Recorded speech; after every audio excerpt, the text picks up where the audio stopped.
Hey guys, welcome back to the channel. This is a story about what if Naruto was Black Dragon in high school DxD. Before I start, please support for more amazing content, and do consider subscribing to my channel and share this video with your friends. This is written by katlehomokwaledi and link in description and support writer. Let's start the video. Let the story begin. Drip, drip, drip, drip. What do you want? A cool voice could be heard in a dark tunnel. Light footsteps nearing the end of the tunnel. A throne could be seen with a young man sitting on it. He has long dark blue hair. His eyes have black circles around him. He is light-skinned and has purple and dark markings on his body. He isn't wearing a chest, you could see his muscles. The only clothing he has is a pair of black pants and black shoes. The young looks to be fucking bored, like he could kill himself just for fun. When are we going to that forbidden place we call home?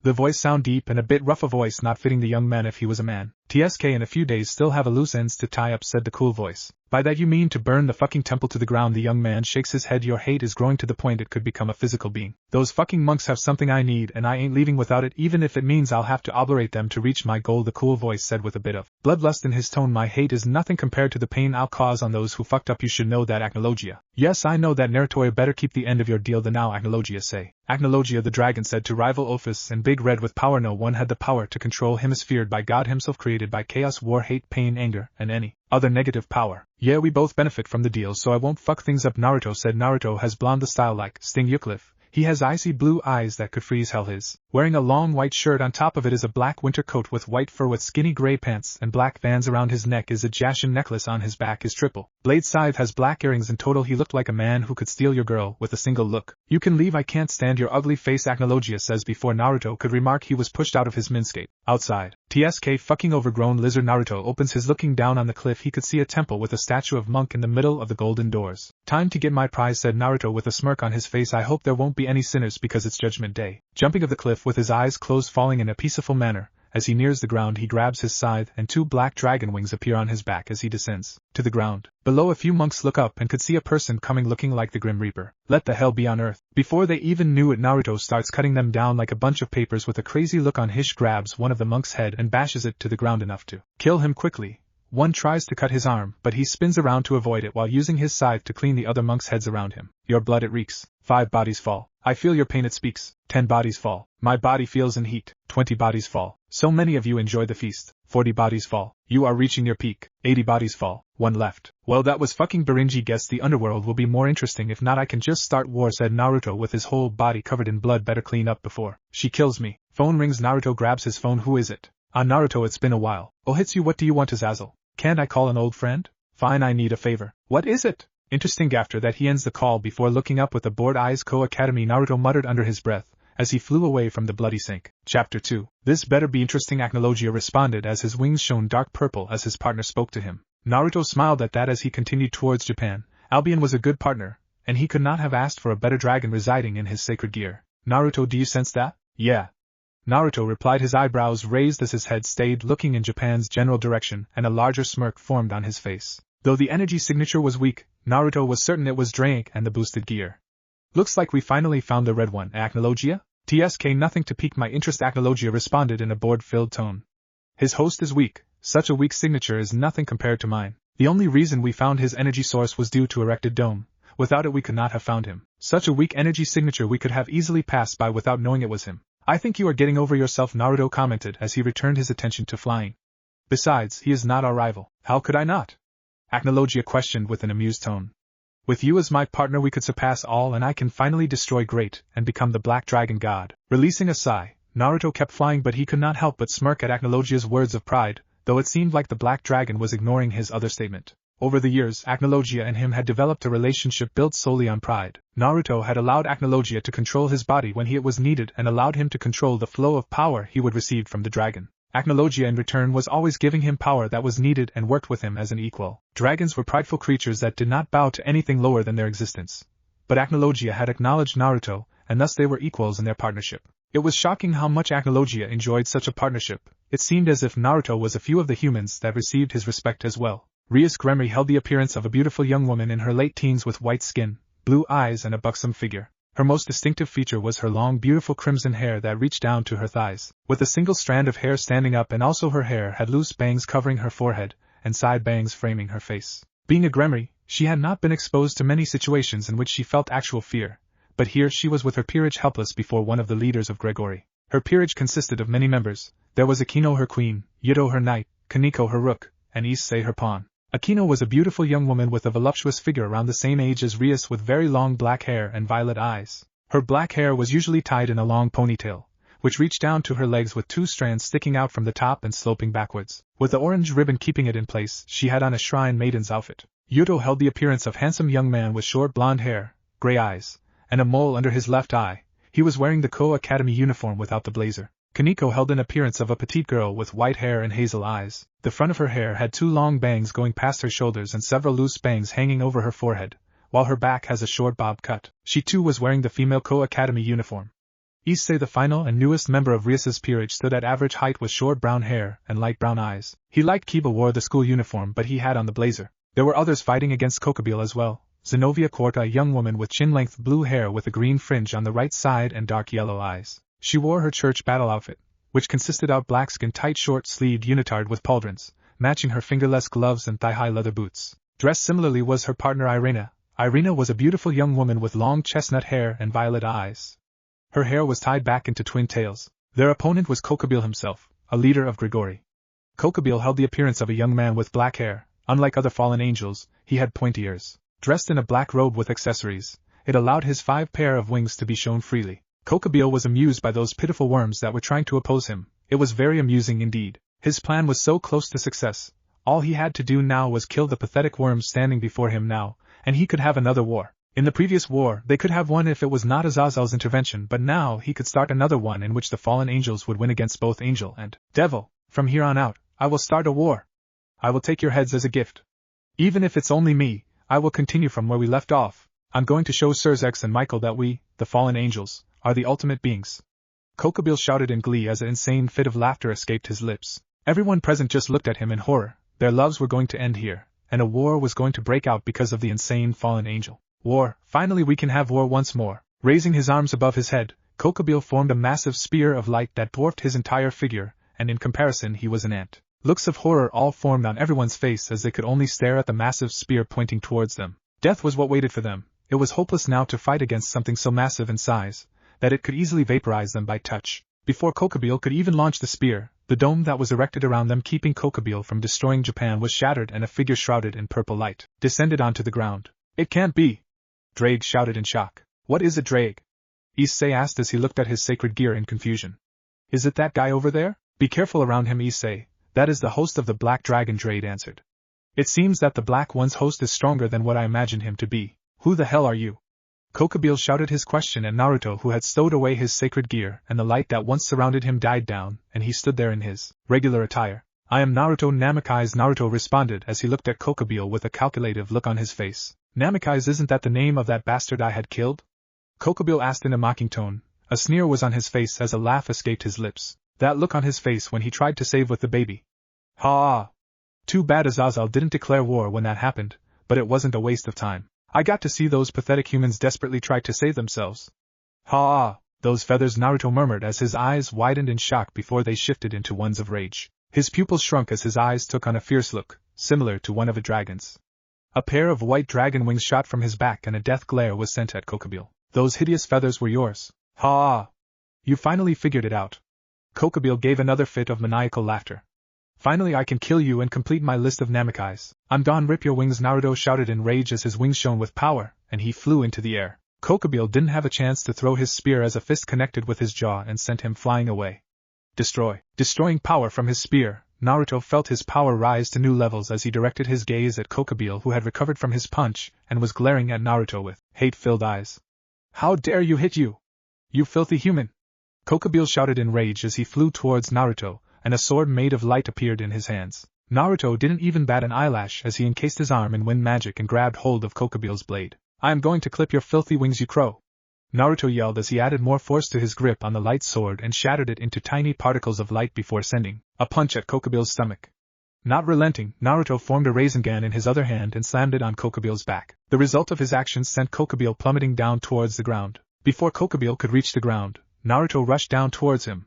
But before he could reach him, Cabil recovered enough to send a barrage of light spears towards him. Weaving through the spears, Naruto was forced back as more and more shot towards him. Cabil proceeded to create a larger and more destructive spear as he shot it towards Naruto, who had finished dodging the spears and turned to face another one flying towards him. Raising his hand, Naruto split the beam in half as he drained the energy from the attack and filled up his barely used reserves. His previous uses of magic barely used any of his magical power, thus excess magic filled his system.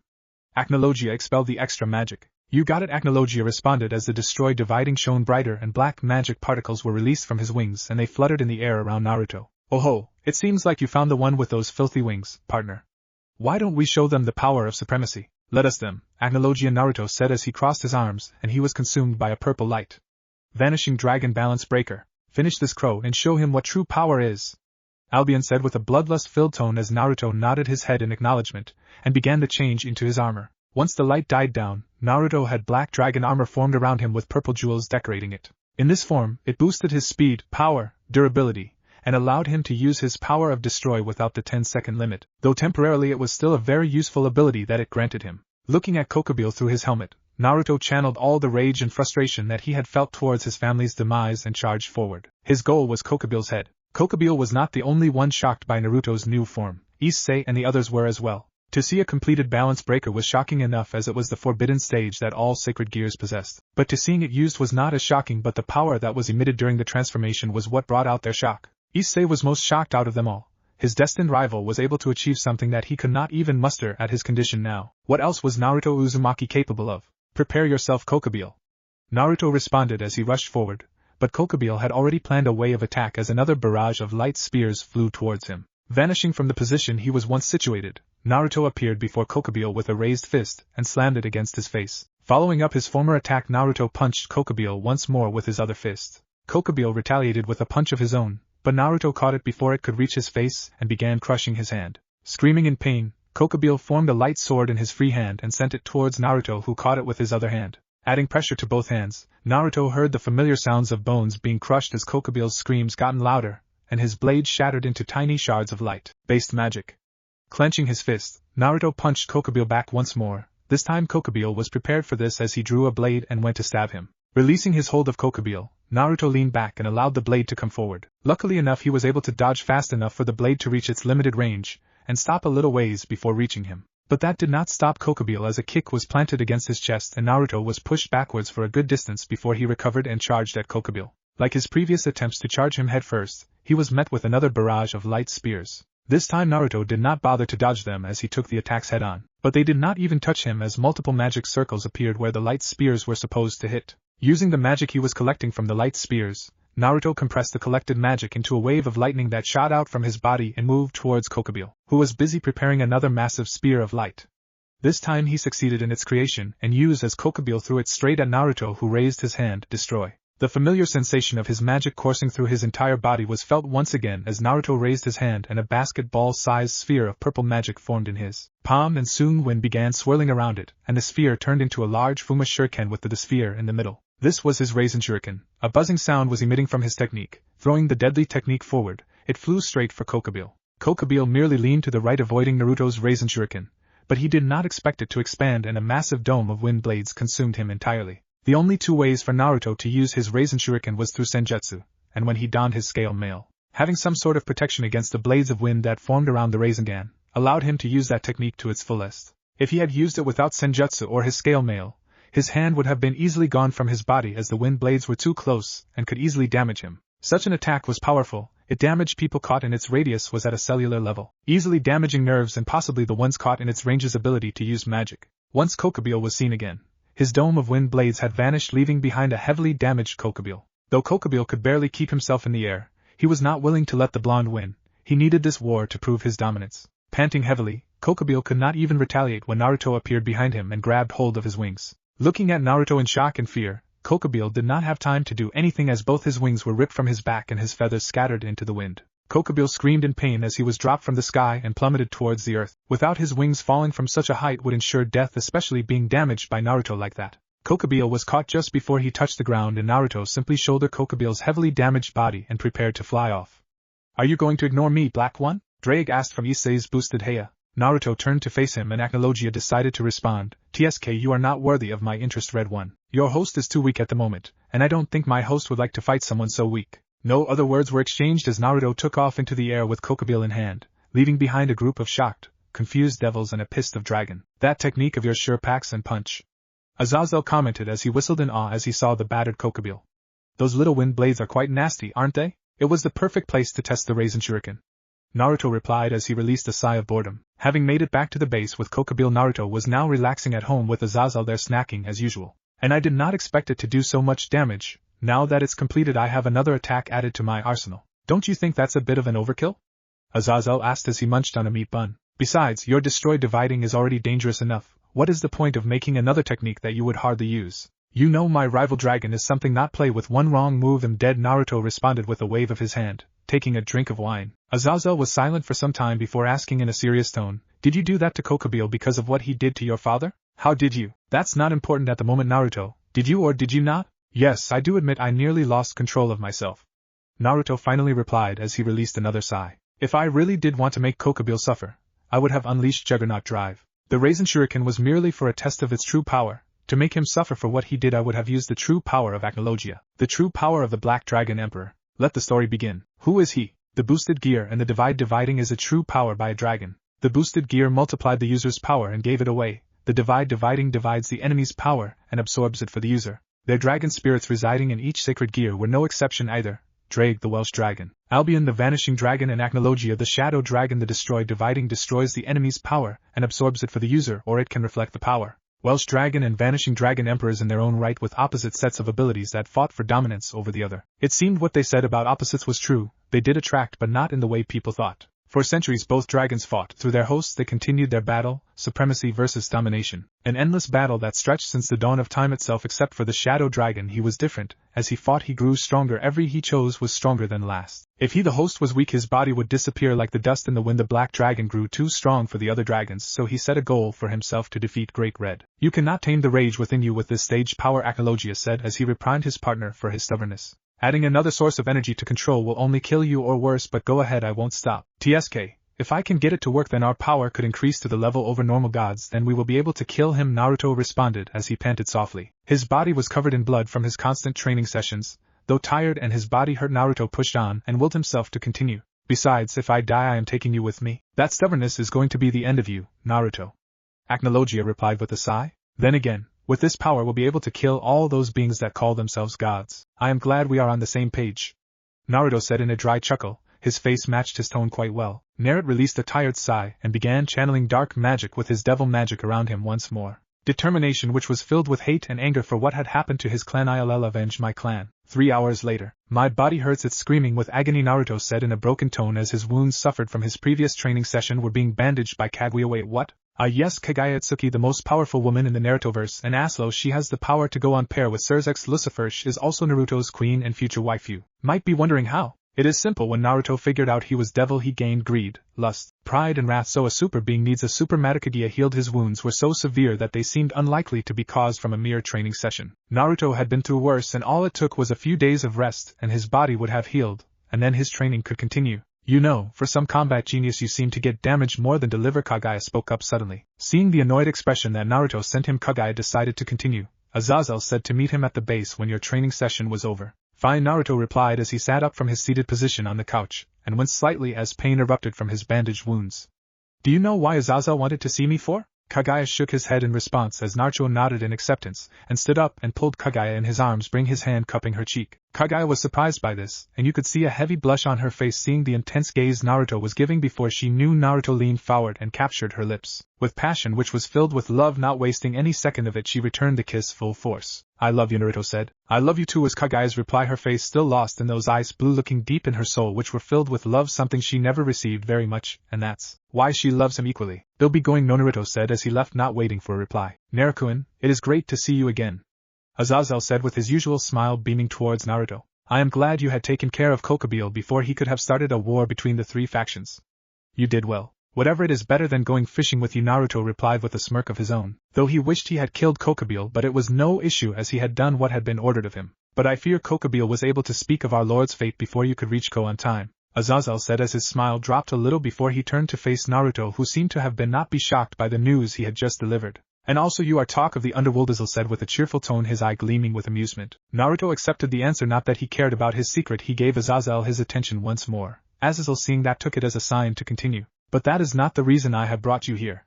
The reason I have brought you here has to do with your future encounter with the Great Red. Are you really gonna fight me? He looked at Naruto with a serious expression. Didn't need to think about the question for a second. Naruto truly did desire to fight the Great Red. This battle between the most powerful dragons was a dream he wants to make a reality. All Naruto wanted to do was get stronger. With strength he could avenge the ones precious to him, so fighting a dragon equal to his very own partner would likely help in his path, so his answer was yes. Opening his mouth, Naruto spoke in a confident tone. You should know the answer by now, Azazel. Nothing will stand in my way, even heaven will burn to the burn. I feared you would say that. Azazel sighed, but his smile seemed to brighten. His hands shone with a black light, and soon a blade manifested before him. It was beautiful purple and red blade with a guard resembling a dragon's claw. Grabbing hold of the blade, Azazel laid it out before him and offered it to Naruto. This is Devastation, a demon sword wielded by the original Lucifer himself, a blade known for its dragon-slaying capabilities. Naruto was beyond shocked. His eyes were the size of dinner plates. How could he not be shocked? The sword was granting him one of the most prized and well-guarded weapons in their arsenal. Azazel, thanks. Taking hold of Devastation, Naruto began testing the blade's balance in his hand. Finding it perfect, Naruto couldn't help but smile. Technologia confused with the blade? Naruto asked as now sat in the training grounds with Devastation in his hands. Such a powerful weapon, now we have a way to slay other dragons.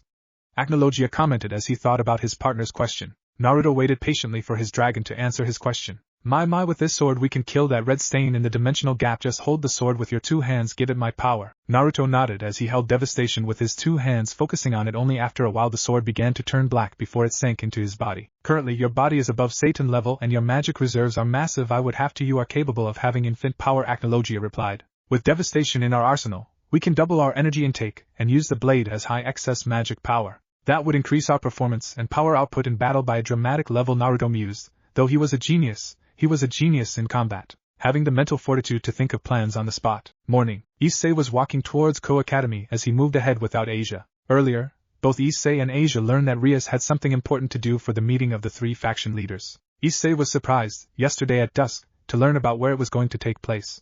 Flashback. Issei was in front of Rias, who looked peeved on what happened earlier in the pool. Issei was surprised when he heard Zenobia call out to him. Zenobia? What took you so long?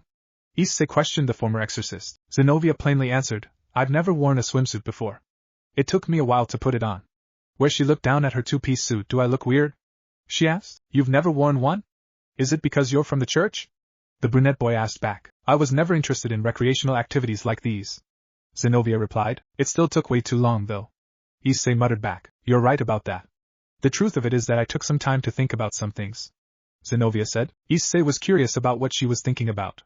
She then asked Issei for a favor, which was to help her become a mother by giving her children, which Issei was to be the father. She confessed that she was lost for a bit, but she talked it over with Rias, where she gave her some advice. With that, she found a new purpose, since her old purpose to serve God was dead. Her new purpose was to become a woman as well as have a life as one, and have strong children. Issei was surprised, but before he could do or say anything, Zenobia took him and threw him into a storage room where the two of them were alone. Issei asked Zenobia on what she was doing, where she explained it to him. Anyway, let's give it a try. Zenobia suggested, where she took off her bathing suit top off to reveal her breasts to the young brunette. Issei was surprised by the sudden action, where he didn't even have time to talk as Zenobia continued on. Regrettably, I am inexperienced with men, so I will let you take the lead, as the expert in sex. Zenobia moved forward as she embraced him, which Issei was still unable to move from the awkward moment. Make love with me. As long as it's your child, I won't question anything you do, Zenobia declared. Issei just stuttered as he was still shocked at the moment in front of him. Before they could go any further, they both heard two voices that made Issei's blood turn cold. Although, doing it in a storage room is kinky for some couples, I think it would be better if you do it in a love hotel room, or your bedroom first. Don't you agree, Rias? Issei. Rias said in an unpleasant/angry tone. Both Issei and Zenobia turned to see that the storage room door was open. Stood in front of it was Rias, behind her was Asia, and Kaneko stood by as they witnessed it, where Asia shouted unpleasantly as not being the one in the situation that the two were in. Issei was going to say something, but Zenobia beat him to it as she continued on about giving her his child. Everyone was stunned or surprised about Zenobia's statement, where the only thing the perverted brunette could do was shout in frustration and fear. My goodness, Issei, why are you indecent? Rias stated. Issei was about to answer, but Zenobia stepped in by saying that Issei was helping her get pregnant. Issei retorted, can you just keep quiet? Shouted at the newest knight. Before things could go any further, they all heard a cheerful tone, where they all then turned back to see the teleported entrance of Cerzek's Lucifer and his queen, Graphia. Everyone, but Rias, Asia, and Zenobia bowed down. Formally greeting himself to Rias' final bishop and newest knight, Rias questioned on why her brother was doing here. He explained that he, and their father, We'll be here tomorrow for Parents' Day, which Rias figured out that it was Grafia that told him. The red-hair princess then asked on why he was doing here since she wasn't as important as his duties as Satan. I'm visiting for work too. Ceria said where they were curious on what he meant. I would like to host the conference for the 3 factions here, in this academy. Ceria stated, which surprised everyone. End flashback. After that, both the Devil King and Grafia slept over for the night at Issei's home where Rias was staying as well. In the morning, Rias escorted Ceria around with Grafia while Issei and Asia went to school. They stopped by Zenovia's apartment building where Asia went to see if she was alright since she wasn't outside at their meeting point. This led to Issei going to school ahead of them. Issei's thoughts stopped when he felt his left arm beat in a strange sensation of pain that alerted him to something. He stopped walking on the stone bridge that connect him to the school to look around. As he looked in front of him where co-entrance/exit gates are located, he saw an older teenager resting his back on the wall. The person was a young handsome man with dark silver hair and light blue eyes. He wore street clothes that made him look like a bad boy. Issei watched as the young man calmly walked towards him but stopped about 2 to 3 meters away from him. This is our first time meeting, huh? Said the stranger where Issei was confused on what he said. The young man then continued on with his speech. Welsh Dragon, Emperor of the Red Dragon, hi to Issei. That surprised Issei since this person knows him. Before he could ask him, the young man introduced himself. I am Vali, Emperor of the White Dragon, the Vanishing Dragon. Hearing that the person was the Vanishing Dragon, Issei thought about it where his arm began to pulse in pain. He was distracted by it that he didn't even notice Vali was now in front of him with his arm extended, having his finger pointing at his head. You're defenseless, Vali stated. For instance, right now I could use a magical, he began to say before he was interrupted by 2 swords that converge on his neck. Standing on both Vali's sides, Kiba and Zenovia had their swords out ready to strike at the Vanishing Dragon. Knowing that the 2 had their swords on his throat didn't change his confident grin. Is this going too far to be a simple joke? Kiba stated. We can't let you start a fight with the Emperor of Red Dragon here, Emperor of White Dragon. Zenovia stated. As the 3 looked at Vali, Asia came to Issei's side where he told to stay behind him. Seeing this form of aggression, Vali only grinned at their attempts. Don't even try it. You couldn't defeat Cabil, so you can't hold a candle against me. If you don't mind people seeing us, then by all means, go ahead. Vali suggested to them. Hearing that Vali is strong, everyone around him became nervous since they know where they stand in that point. Before things could go any further, everyone, including Vali, was surprised on what they heard next. As boring as this meeting is going on, we have somewhere to be, brother. Vali slightly turned his head to see was Naruto leaning on the bridge railways, and her peerage turned to see a blonde style-like, Sting Eucliffe, haired handsome teen he has. Icy blue eyes that could freeze hell is wearing a long white shirt, on top of it is a black winter coat with white fur with skinny gray pants and black Vans around his neck is a Jashin necklace. He has black earrings. In total he looked like a man who could steal your girl with one look. All the girls could not help but blush. No, not really. I only came to greet my rival, that's all, brother. Vali replied. Hearing that the 2 of them were brothers was something that nobody actually ever imagined. Before they could say anything, Vali continued to chat with his future opponent. Hi to Issei, where do you think you rank in power among the people of the world? Questioned Vali. Nanny? Issei absent-mindedly said. Your balance breaker, although is incomplete, is a 4-digit from the top. It ranks somewhere between 1 and 1,500. No, considering the strength of the host, probably lower. Vali explained. What is it that you're trying to say? Issei asked in frustration. Hi to Issei is a rare gem, very much worth training, Rias Gremory.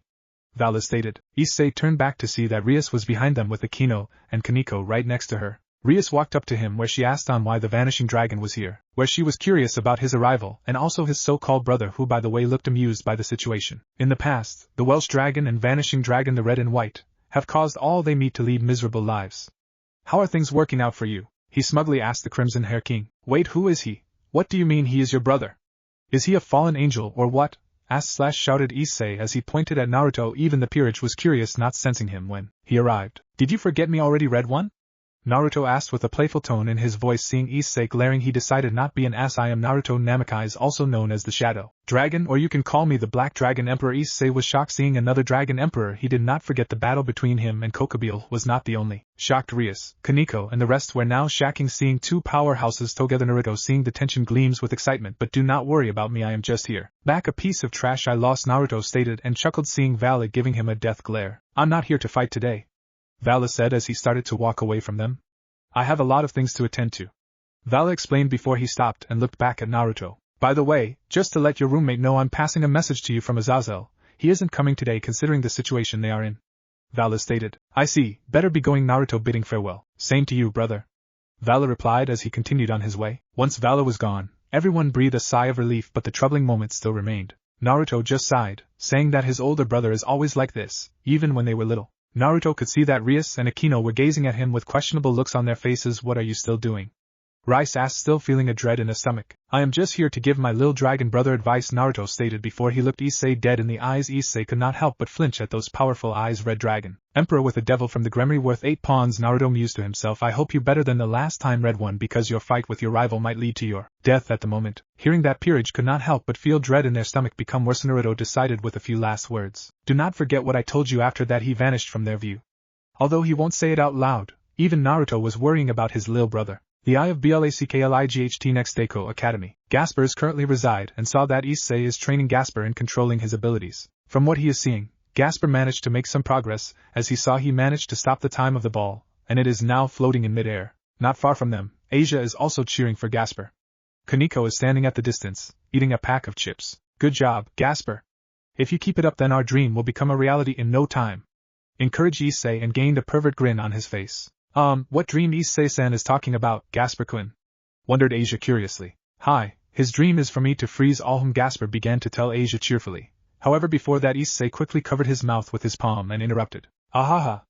Our dream is to become stronger and manlier, right, Gasper? Issei looked at Gasper in hope for him to understand what to imply to him, to which the latter understood and nodded his head. When Issei released him, Gasper exclaimed, Hi! We want to become stronger and manlier, I see. That is a great goal, Asia replied with a soft smile. One more time, Gasper! Exclaimed Issei with hidden arrow flames in his eyes. It seems he is really fire up and determined for Gasper to master his ability so that he could turn his ultimate pervert to reality. Hi, Issei-senpai! Exclaimed Gasper and grinned widely.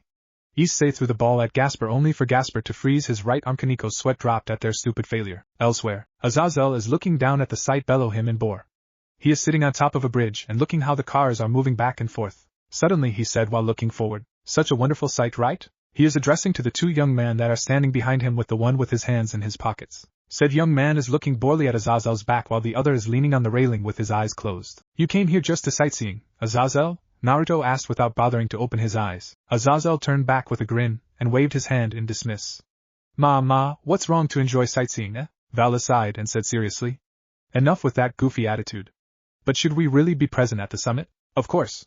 You are Hakuruka after all, and also we have to represent the new Black Emperor Dragon, replied Azazel simply. Say, Azazel. The war won't happen again after the summit, right? Wondered Vala, looking slightly solemn. Well, we will do our best for that to not happen, stated Azazel. He thought for a bit, and decided to ask. What do you think of Naruto-kun? Naruto recalled the face of the ever-calm and stated with a bored tone, how should I say this, I simply do not care about the 3 factions as long as they stay out of my way. There will be no need for blood to spill, Naruto said with a cold tone. Azazel saw the hatred on Naruto's face and stated. Do not let the past control you. Naruto opened his eye and looked at Azazel. Instead of a blue eye it was red with 3 tomas. Spinning widely, if you think I am just a foolish kid ruled by emotions, that is fine. Following your path would have been childish, the whispering of fools who do not know pain and hatred. If anyone at least tries to ridicule the way I live, I will slaughter everyone they cared about, and then maybe they'll understand how it tastes to feel a little of my hatred. Azazel hearing that said nothing more to change him. He was dedicated, he can give him that, but his stuck in the past nothing can do now, and hope for best. So Vala, anything about your rival? Recalling Issei's poor skills when they met for the second time, Vala shook his head in disappointment. That is one poor excuse of Sekiryu. Unless he could really pull out a miracle, he will become equal or half of my strength. But right now, I think he is a disgrace to the previous host of Boosted Gear. Hell, I even wondered why Boosted Gear chose him as a host. Naruto nodded his head and named out the sacred gear. Boosted Gear in the hands of a weakling. I do not know if I should pity the dragon or be amused by the host. My rival like that is not worth fighting. Even if God has died, sacred gear could be considered equally to God. Nothing will be more satisfyingly to defeat him with my own hands, stated Vala with battle lust in his eyes. Heh, words worthy of Hakuruka, stated Azazel with smirk. Naruto just snorted to Azazel's words and just gazing afar. Dragon. The day of the summit outside. It was a nice day at the Ko Academy. The sky was cleared of any clouds, but suddenly a space was ripped out, and out of there a young girl with expressionless face flew out of the rip. She landed elegantly and sat at the iron column at the top of the building. Suddenly she turned around as she felt a presence behind her. Behind her, floating with his divine dividing, is none other than Vala. Ah, Vala! I see you will be participating on this summit as well, exclaimed the girl with empty eyes. Vala put his gaze down at the girl in front of him and stated. Ophis? I see you come here to observe Naruto-san, am I right? Ophis has the appearance of a girl with gray pupilless eyes and dark hair that reached her hips. Her face always remained expressionless, as such a being as her could rarely felt surprise or interest in anything. Her attire consists of a black gothic Lolita fashion, but one thing that caught your eyes is her overwhelming aura and her unusual pointy ears. They slightly resemble vampires, but also differ from them. The girl, Ophis, is actually one of the most powerful and ancient being in the world. The dragon god of infinity, or Ouroboros dragon. She always thought that she and Baccarat are the only omnipotent being born in this world. But who would have thought that after such a long time, the third entity will be born? Yes, as the being of infinity power and wisdom, Ophis knew of the potential of the ultimate. However, the day when he will reach her and Baccarat still yet to come. As he is now, he can surely fight back most of powerful beings. However, his power is still slight yield in compared to mythological gods. The reason Ophis come here is to see Naruto's power firsthand, and how will he deal with Ceria and Samil simultaneously. Yeah, I heard he is extremely powerful, so I came here to witness what he is made of with my own eyes, replied Ophis with her poker face as usual. Well, I would like to see just how much that poor excuse of dragon host improved, exclaimed Vali with his bloodthirsty grin. Ophis glanced at Vali's expression and stated, "You are still a fighting maniac like ever, eh?" Vali just shrugged his shoulders and retorted, "Well, I didn't want for things to be boring. And peace is very boring." OCR clubroom. Meanwhile at the clubroom, Rias and her peerages have gathered preparing to go to the summit. However, not everyone is going to the summit. Gasper must stay in place because of his uncontrolled power, and to assure that everything will be alright with him. Rias left Kaneko to look after him. "Well, it's time for us to depart," exclaimed Rias, then kneeled down at Gasper, who had found a favorite place in the carton box. "Gasper, be a good boy and stay here, alright? And don't key your power goes out of control or the consequence will be very bad, okay?" Gasper nodded his head curtly, and leaned in when Rias rubbed his head encouragingly. "Don't worry, Kaneko will be here with you." Rias turned to Kaneko and stated, "I am counting on you, Kaneko." Kaneko bowed down slightly and replied, "I will do my best to protect Jaekun when you are absent, Bucho." Rias nodded her head in acceptance. Issei kneeled down at now his buddy and gave him his old Game Boy to Gasper. "I brought this to you, so you don't feel bored out of your mind." Gasper accepted with a smile and replied, "Arigato, Issei-senpai." Issei ruffed hair and thought to himself, slightly worried for Gasper.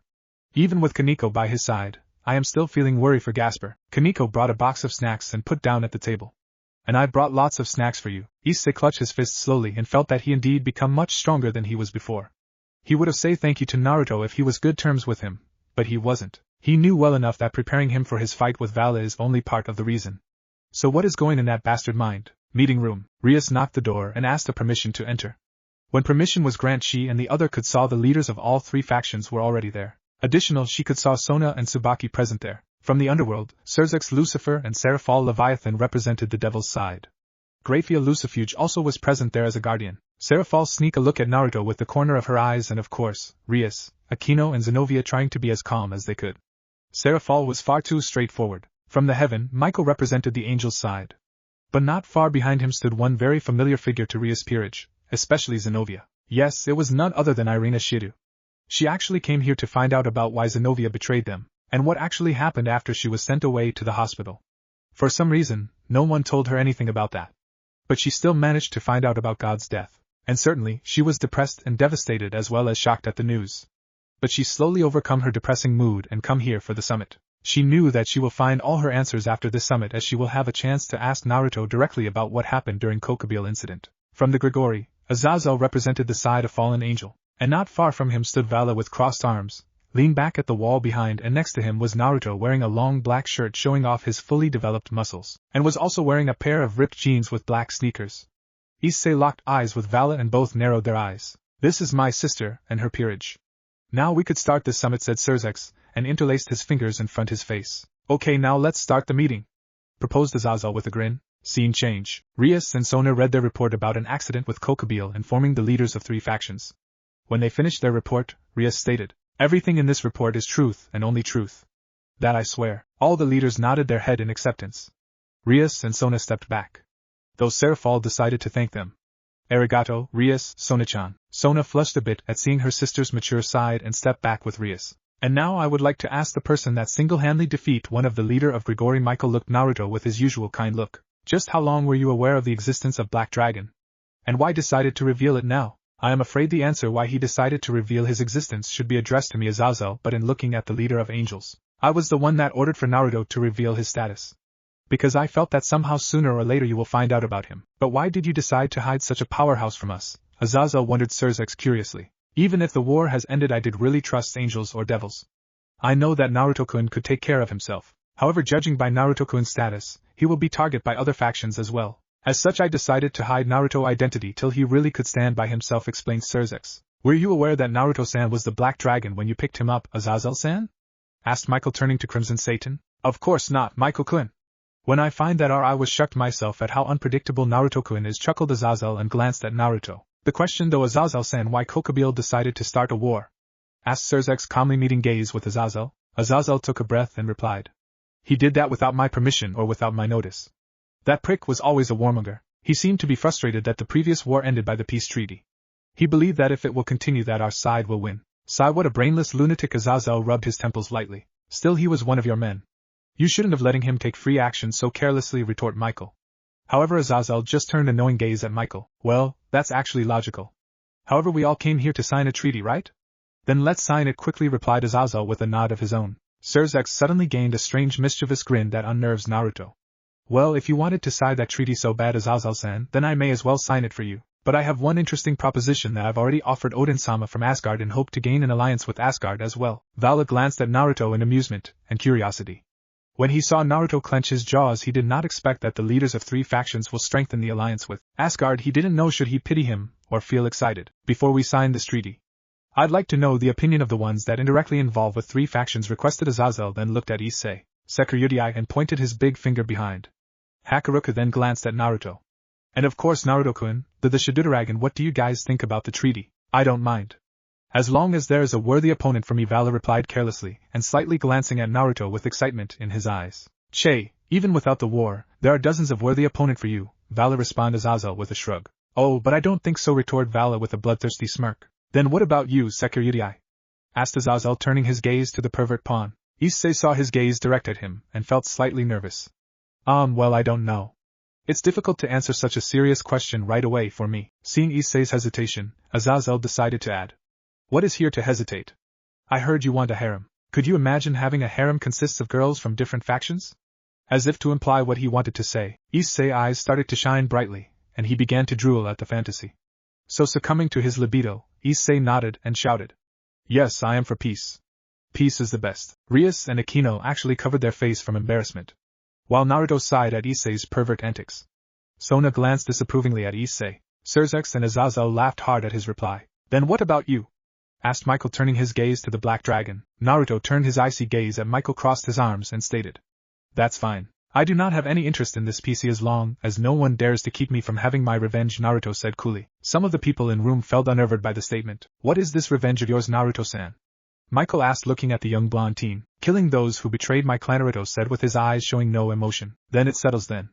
We will sign the treaty right away, said Azazel, eye smiling. Outside near the abandoned building, unknown to all those that were in Summit, a certain group had sneaked in the Ko and attempted to kidnap Gasper Vladi for their plan. They are planning to complete Gasper's forbidden Bale view to balance breaker to freeze time from those in the Summit. They were called magician, humans with unnatural ability to use magic. However, they were not the only one that were waiting for the right moment to strike. Fallen Angel Samil and his followers were also waiting for the other side to make their move so they could make theirs.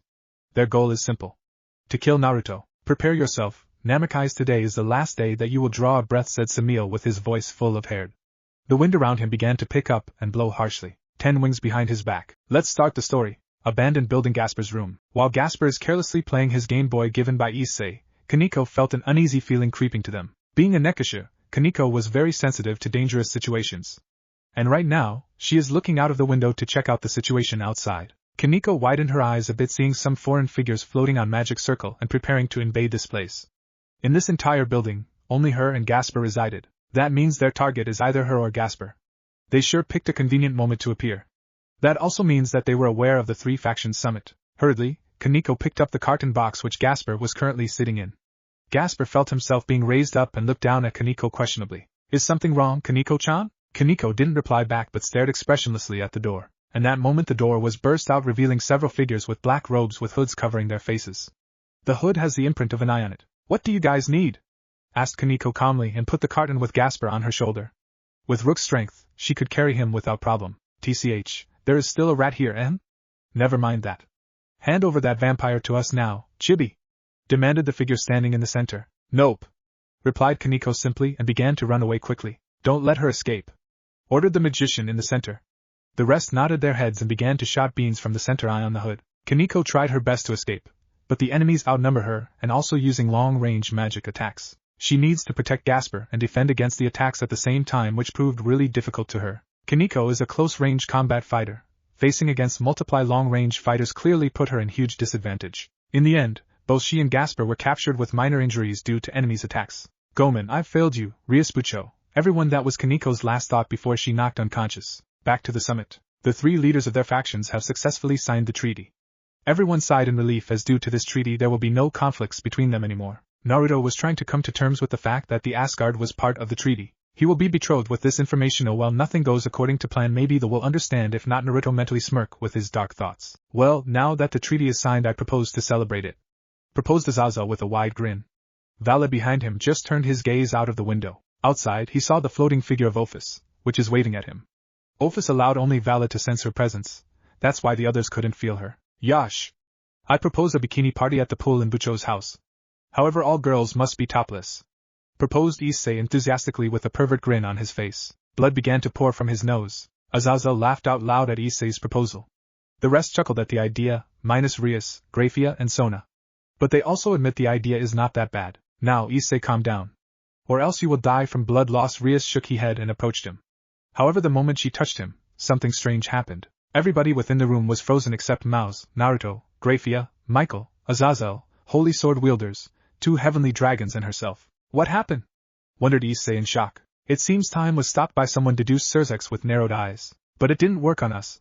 Those with incredible power, said Naruto, and referred to himself, Mouse, Azazel, Michael, and Grafia. And us, those with heavenly dragons' powers, Vali referred to himself and Issei. And it also didn't work on holy sword wielders. Azazel referred to Yudo, Zenobia, and Irina. Rias find herself grateful to Issei, as thanks to his draconic powers, she wasn't frozen like others. Thank you, Issei. Your power protected me. Rias thanked him sincerely. And no problem, Bucho.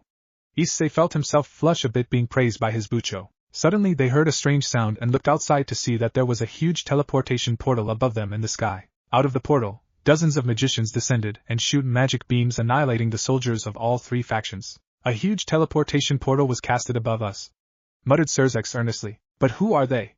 Wondered Issei curiously. They are magicians, Azazel answered his question. Shame on them, to imitate a magician girl like me, complained Sarah Fall with a frown.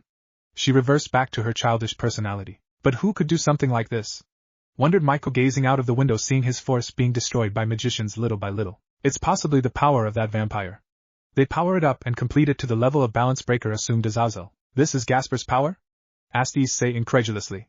He didn't aware that Gasper power will be this great. Those who can resist against this magic can't only be count on hands. However, if his power is gonna grow, Naruto didn't finish his sentence because he felt one more very powerful presence outside. And it seems so one really serious decided to appear from my head as well. Azazel narrowed his eyes and looked out of the window. In the middle of this mayhem, a lone figure with 10 wings is floating in the sky. For some reason, this figure only aimed at soldier devils to kill. Samil, muttered Azazel quietly, but those in the room could still hear him. So he used this chance to get rid of Naruto, eh? I should expect this to happen. So that figure over there is one of the fallen archangels, Samil, eh? If he could still move under the influence of Gasper's power, then he must be incredibly powerful, stated Naruto to himself, staring at Samil, who is enjoying to kill of devil soldiers. Naruto muttered Irina and looked worriedly at her crush, which I will explain later. Zenobia stayed silent, but she was also shocked at the appearance of one of fallen archangel. She knew her power is not enough to assist her master. Sarah Fall narrowed her eyes at Samil's figure far away from them. Like hell, she will let some stupid warmonger fallen archangel kill her future boy toy. She blushed at the dirty things she was gone do to him. Grafia also kept silent. However, she was not worried for Naruto's safety. Rather, she wanted to see how Naruto's strength will up against one of fallen archangels. Samil is strong, that is no doubt. If that is true, then we must save Gasper right away.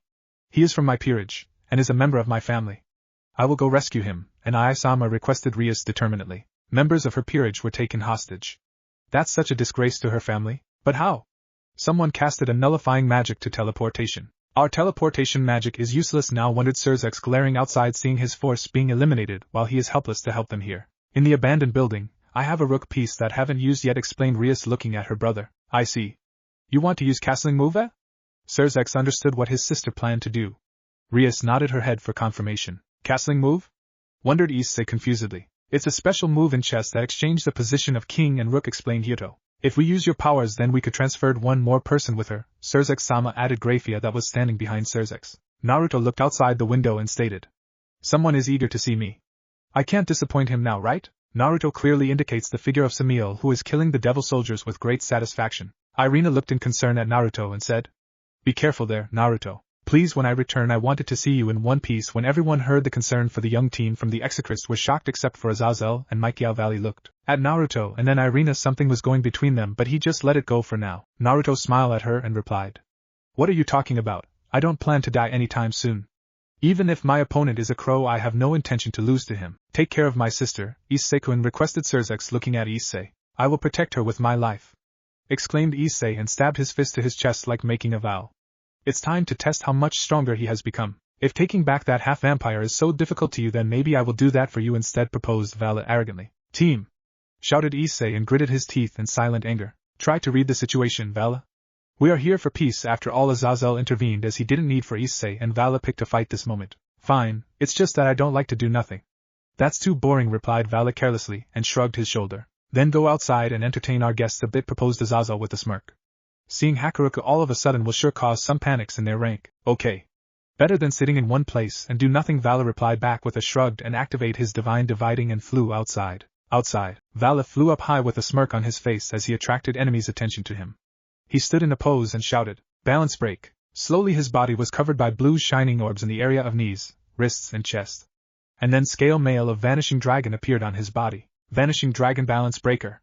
shouted Divine Dividing when Vali finished his transformation. Inside, Issei looked in wonder as Vali transformed to Balance Breaker form so easily. "He can do it so easily, while I can't even transform in it after giving up my left hand. I wonder, can I do it now after that hellish training? Well, if you want to know that, then I can tell you, Ibu. As you are now, you can transform to that form, but only for 10 minutes.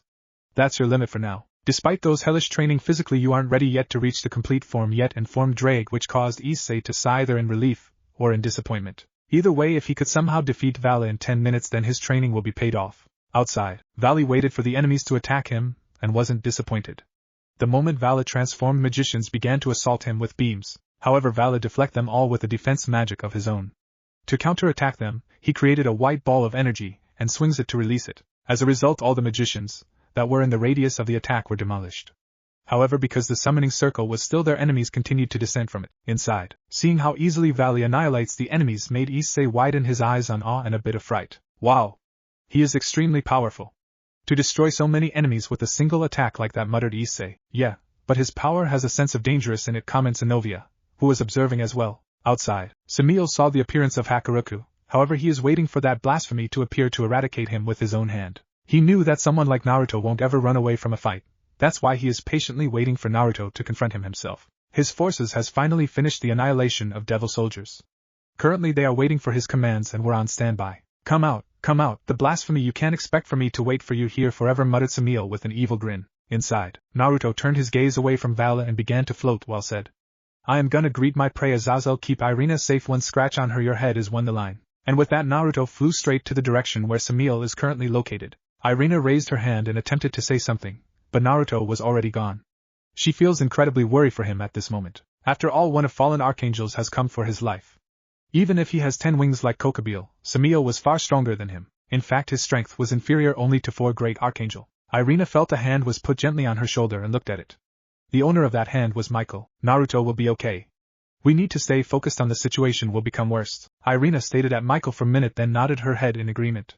"You are right, Naruto is strong. Nothing will happen to him. I need to focus." Rias took Issei's hand in hers and stated, "Nisama, we are ready." Issei blushed at the contact, feeling how softly and delicate her hand is. Ceria nodded his head and began to cast his spell. He then looked at Issei and requested, "Issei-kun, please protect Rias." "I will protect her with my life," exclaimed Issei. The Gremry circle appeared under them, and they were transported away. In their stead a rook piece was replaced and fell to the ground. Naruto versus Samil. Samil felt the presence is coming at him with high speed and smirked widely. When Naruto is floating opposite of him, his force prepared for battle by standing in battle stance. "Finally, you decided to appear," Namakai's exclaimed Samil loudly, and poring at his opponent accusingly. Naruto didn't reply him back right away, but gazed around him, seeing lots of fallen angels were glaring at him daggers. He turned his attention back to Samil and began to talk. "So you are fallen Archangel Samil? Don't know why you are so disgusted with my presence. However, it does not matter, a bug like you does not pose a threat to my Lefino mater. I could just enjoy killing you," Naruto stated with a dark chuckle. Samil scoffed and shouted, "Enough talking, we hate your existence. Your father killed many of our kind, we will have our revenge." Just as he said that, the other angels began to assault Naruto with the holy weapons. Samil decided to step down to the back row to observe Naruto's ability first. Do not refer to me as that, false god. Samil yelled at the floating god. Now don't be that way, I'm just messing with you. Naruto responded with a chill smile. I told you not to call me that. Samil yelled in before flinging a barrage of light spear attacks at Naruto. Naruto responded by forming a mini raisin shuriken at the tip of each and throw them as if they were normal shurikens. The resulting explosions rocked the entire school ground as the two golden energies of different makes collided. Whoa, calm down, Sam-chan. That could have really hurt, Naruto said with a fake startled expression on his face. That's the point, you insufferable being. Now I find that offensive, Naruto said while wagging his finger at Samil. Right now I'm in a good mood, trust me. You don't want me to show you most venomous side. His smile became much more predatory. This smile managed to temporarily unnerve Samil, which caused him to be even more pissed. Damn you! Samil formed his largest light spear yet and sent it speeding at Naruto. You always were thick, weren't you? Naruto's smile became frown as the light spear closed in on him. To those below it looked like sure hit, but a sound that sounded mysteriously like thousands of chirping birds filled the air as the spear of lightning pierced through the attack. I'd appreciate it if you would stop sending such feeble attacks at me, Crow. Naruto's voice had become strangely much more threatening and serious. His smile then returned as the heavy atmosphere disappeared. So, do you want to have a bad time? Naruto's right eye cracked open to reveal a Sharingan eye with cross-slitted pupils. Inside, Senjutsu Azazel muttered. What was that? Surzek's Gremory questioned. Naruto-kun is using Senjutsu. Back with Naruto. Samil gritted his teeth before forcibly calming himself down. You're purposely making me angry, aren't you? Oh, you finally figured it out, Sam-chan. Guess that means I should take you a bit seriously, huh? As he said that, his purple aura washed over his clothing, causing the black side to change to a glowing purple with black magatama appearing along the collar. His black side remained the same, but gained purple magatama along the collar. Yes. You should be. Samil growled out as a sword made of light appearing in his hands. Oh? Is it sword fight time? Good thing I brought Kusanagi. As he said that, a long katana appeared in his left hand. He held it in a reverse grip. Samil glared at the god and then charged straight at him at god speed. Naruto readied his blade in front of himself as he watched Samil approach. Clang! The sound of the blades connecting would have been able to be heard from miles away if it weren't for the barrier. Samil then proceeded to jab his blade at Naruto at a speed that would make it look like he had grown 1,000 arms. Naruto danced in the air through each jab, still only keeping his right eye open. Enough! Samil slashed his blade, causing a crescent-shaped wave to hurtle straight at Naruto. Naruto placed 3 of Chakra massive tails in front of himself to block the attack and then sent 3 others to attack Samil. Samil parried each tail away before charging at Naruto, whose smile widened as the tails whipped around and attacked Samil from was seemingly pierced in 3 separate places, his head and both his lungs, but he faded into light particles instead that floated away and quickly reformed into Samil behind Naruto. He raised his blade to strike down Naruto, but was blocked by another tail. Naruto's smile widened even further as he stared over his shoulder at Samil, whose frown had turned into a mad grin. This is boring. Let's speed up a bit, K? Back with the others. For those present, the blitz of attacks had happened far too fast for any of them to see. It was as if they were watching a battle between true gods. Azazel, how come I've never heard of this? Surzek was not arrogant enough to claim she knew every single powerful being god, because he does not want attention. Azazel replied. Back with Naruto. The battle had truly speed up as the 10-winged fallen angel and the 10-tailed god clashed throughout the air. Shockwaves could be seen as the raged all around. The red would send out one of tails and block it with his sword and continue to press his offense. Naruto kept his distance, and only occasionally block an attack with his blade. Samil grew tired of this back and forth, and summoned a barrage of light spears at Naruto. Naruto responded by whipping out 9 of his tails to block the steady barrage. Samil's smile widened even further, as he started firing light spears at even faster speed. As the blast kept being blocked by Naruto tails, light particles filled the air as the light spears were destroyed.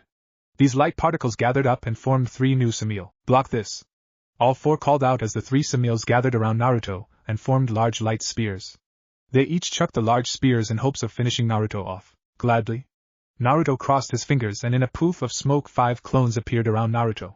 3 went and used themselves as shield to block the 3 spears, while 1 went around at high speeds and dispatched each of the Samil with well-placed Chidoras. The explosions of the light spears lit up the sky as the final clone grabbed Naruto's final tail and started to absorb the light energy from it. Samil, seeing that his plan failed, ceased his barrage and formed 2 light swords in his hands. He once again charged, but Naruto crossed his fingers and another clone appeared above Samil's head and performed a bicycle kick that sent Samil hurtling towards the ground. The clone next to Naruto raised his thumb to signal that his job was done and disappeared in a puff of smoke. Samil crashed to the ground and caused a large eruption of smoke. Naruto formed a golden Rasengan in his hands and descended down at high speed, rammed his attack into the still recovering Samil's stomach. He then picked Samil up and sent him hurtling into the air. He formed 2 raisin shurikens in both hands, one purple one black, and sent them into the air. He used his 2-pointer finger as if he was a conductor to control the attacks as they flew all over the sky, but didn't connect with Samil, who still couldn't stop himself. Naruto was moving his hands to a song only he knew. His movements were off course, sending his attacks all around the sky. As his eternal song came to an end, he slammed his hands together, causing the 2 attacks to start speeding toward each, with Samil, who had me the height of his involuntary flight, in the middle. And let this be our climax, Koka-chan. The 2 attacks connected, forming a large sphere of golden and dark energy to form in the air, back with the others. Holy crap, Cerzek said in amazement, as he looked at the large sphere in the air. What is he? Zenobia wondered. The rest of the Gremmy group stared in amazement at what they had seen unfold before them. With Naruto, the broken body of Samil crashed to the ground, barely walked up to the body. The gold of his clothes had turned back to orange, and he had once again closed his right eye in a permanent eye smile. Well, look at that, you're still alive.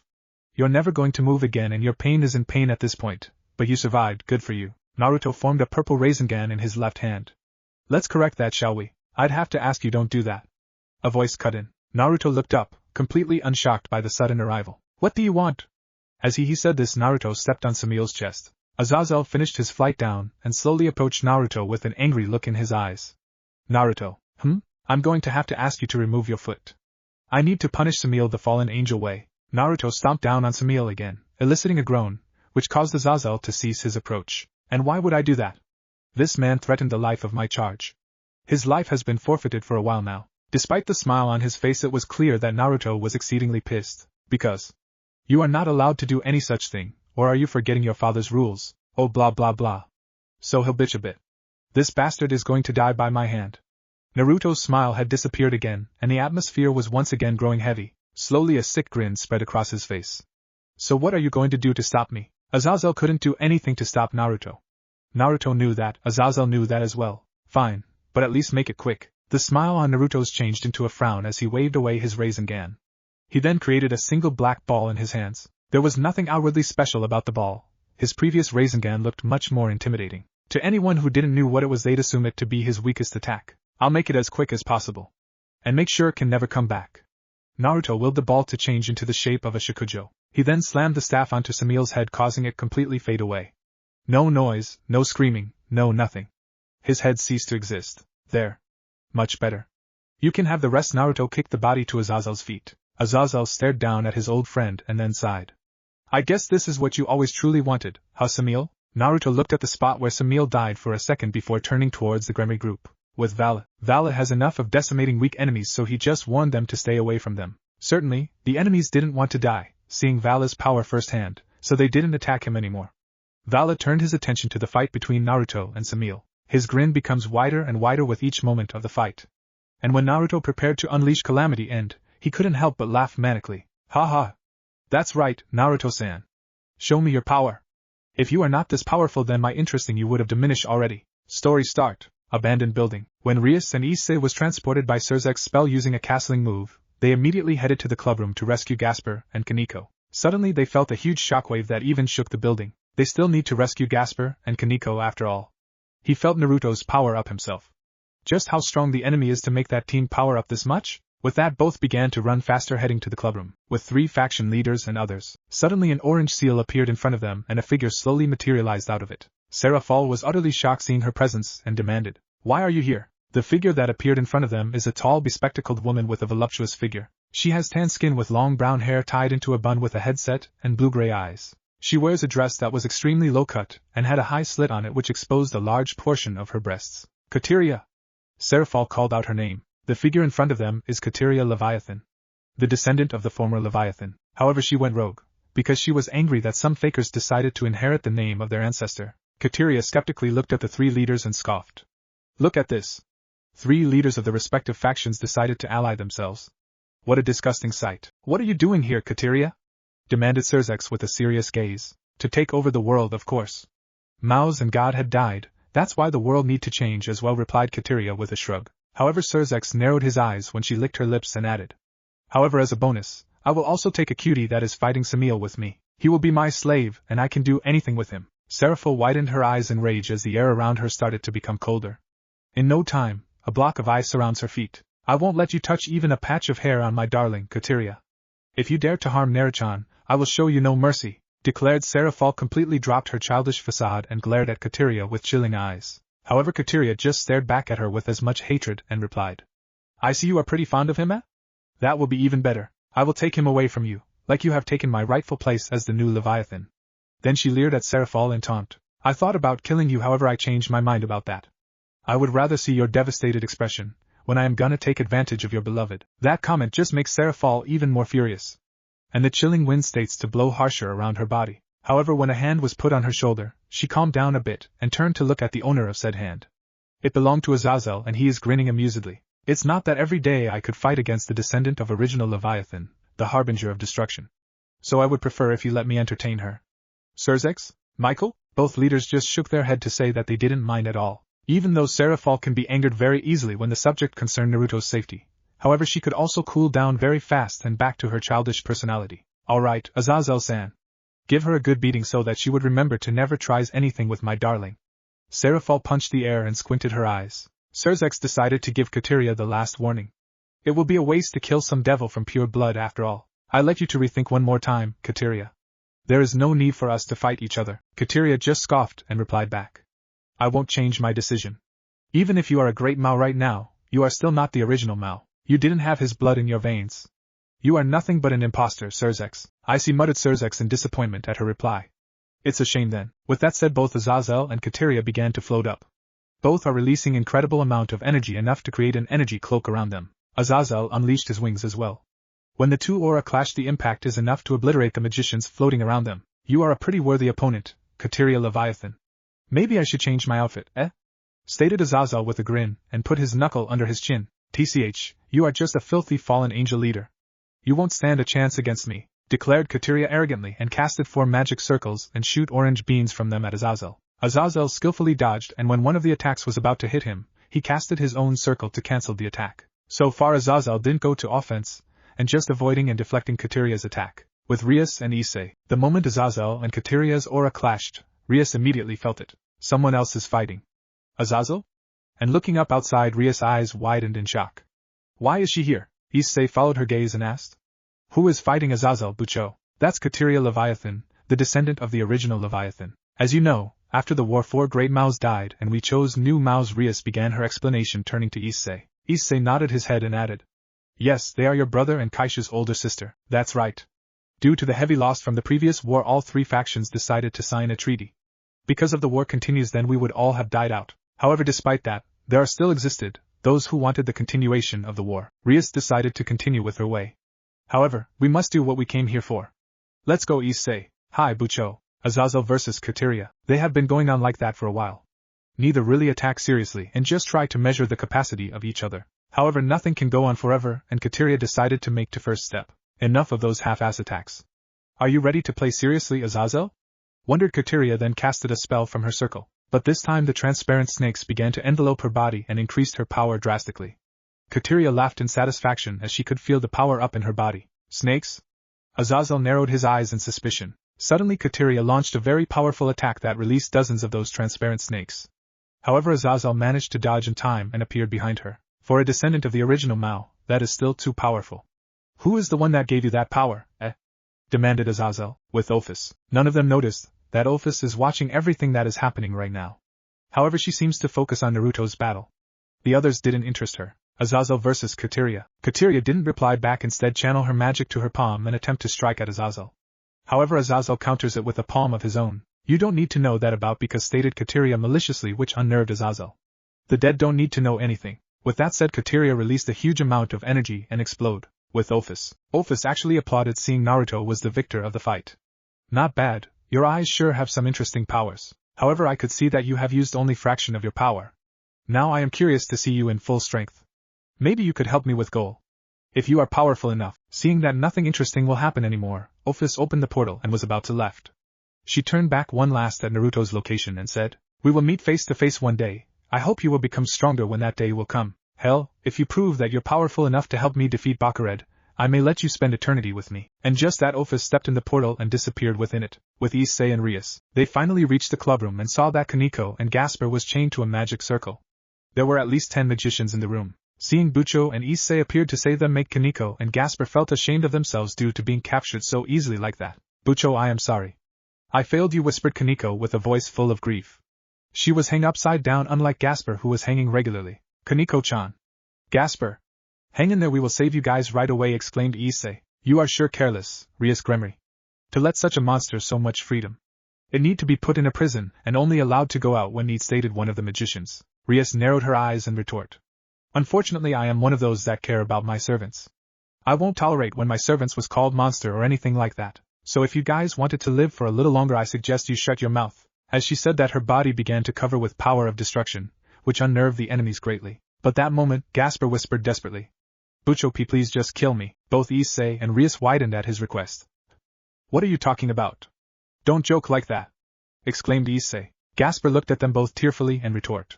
But I am so useless to you guys and always caused you all trouble.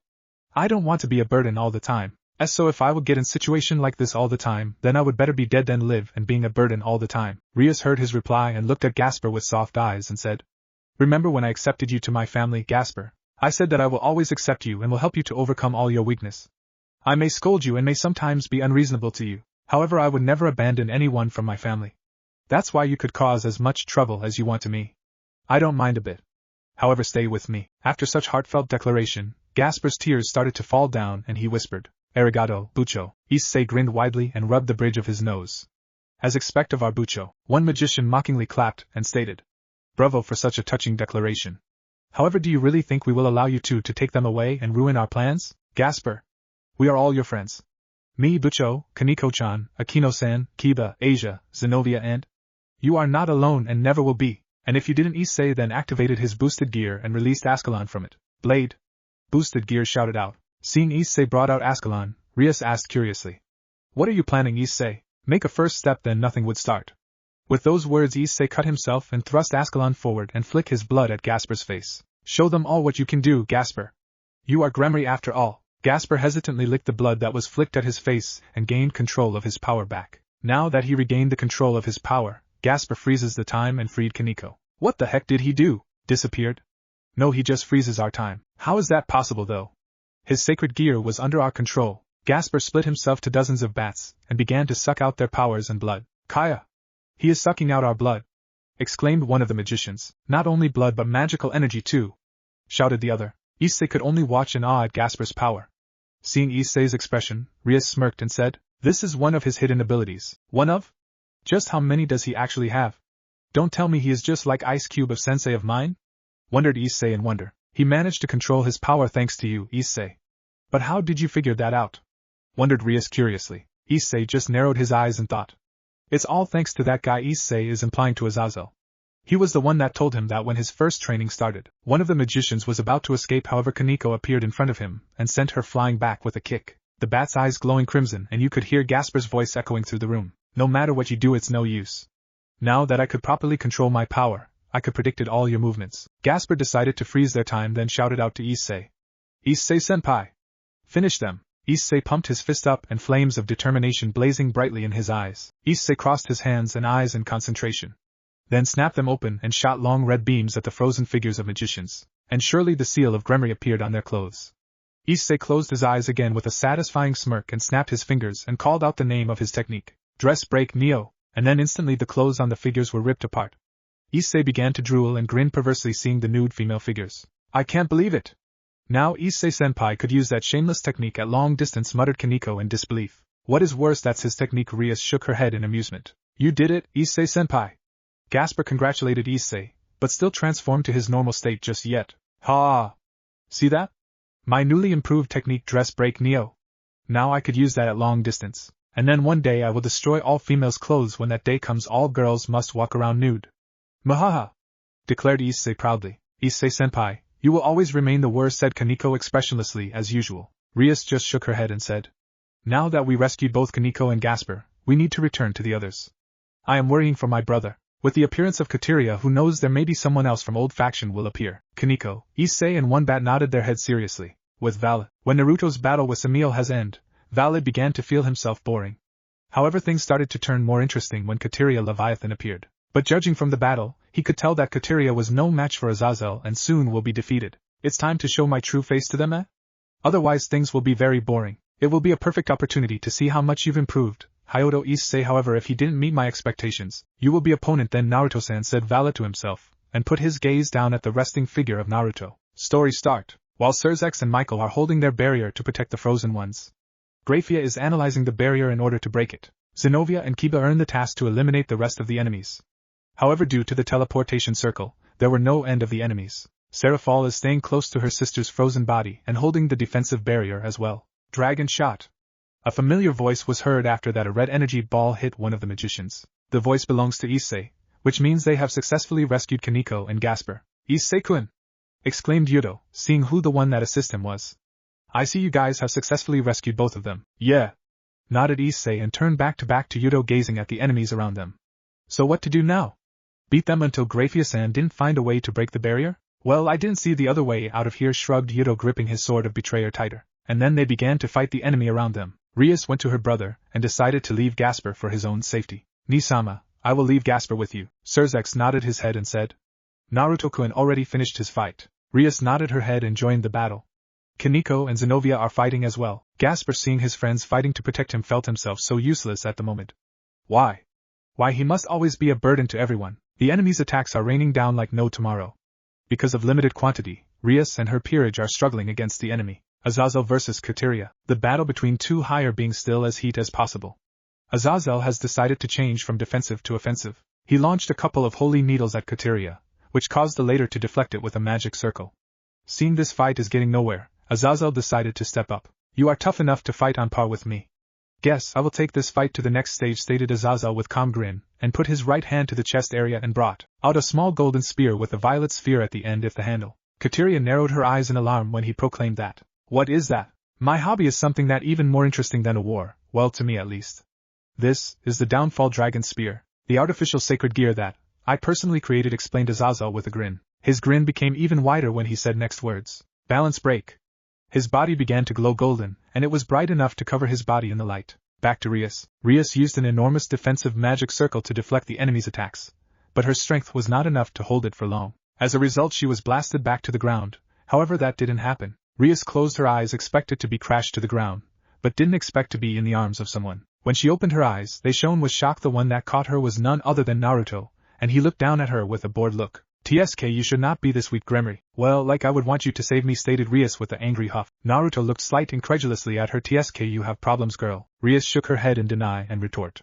Of course, you threatened my pawn and I am no girl. Naruto blinked his eyes and replied. It was not a threat, just a warning. He put her gently down to the ground, then turned to the enemy. She won't even need to assist him. Rias decided to return to her brother's place. I see that Naruto-kun has arrived to help us, stated Surzex with a smirk. Hi, however, I didn't think that he will head straight to a fight like that. He just fought one of fallen archangels after all, wondered Rias with a shake of her head. I don't want to be a burden anymore.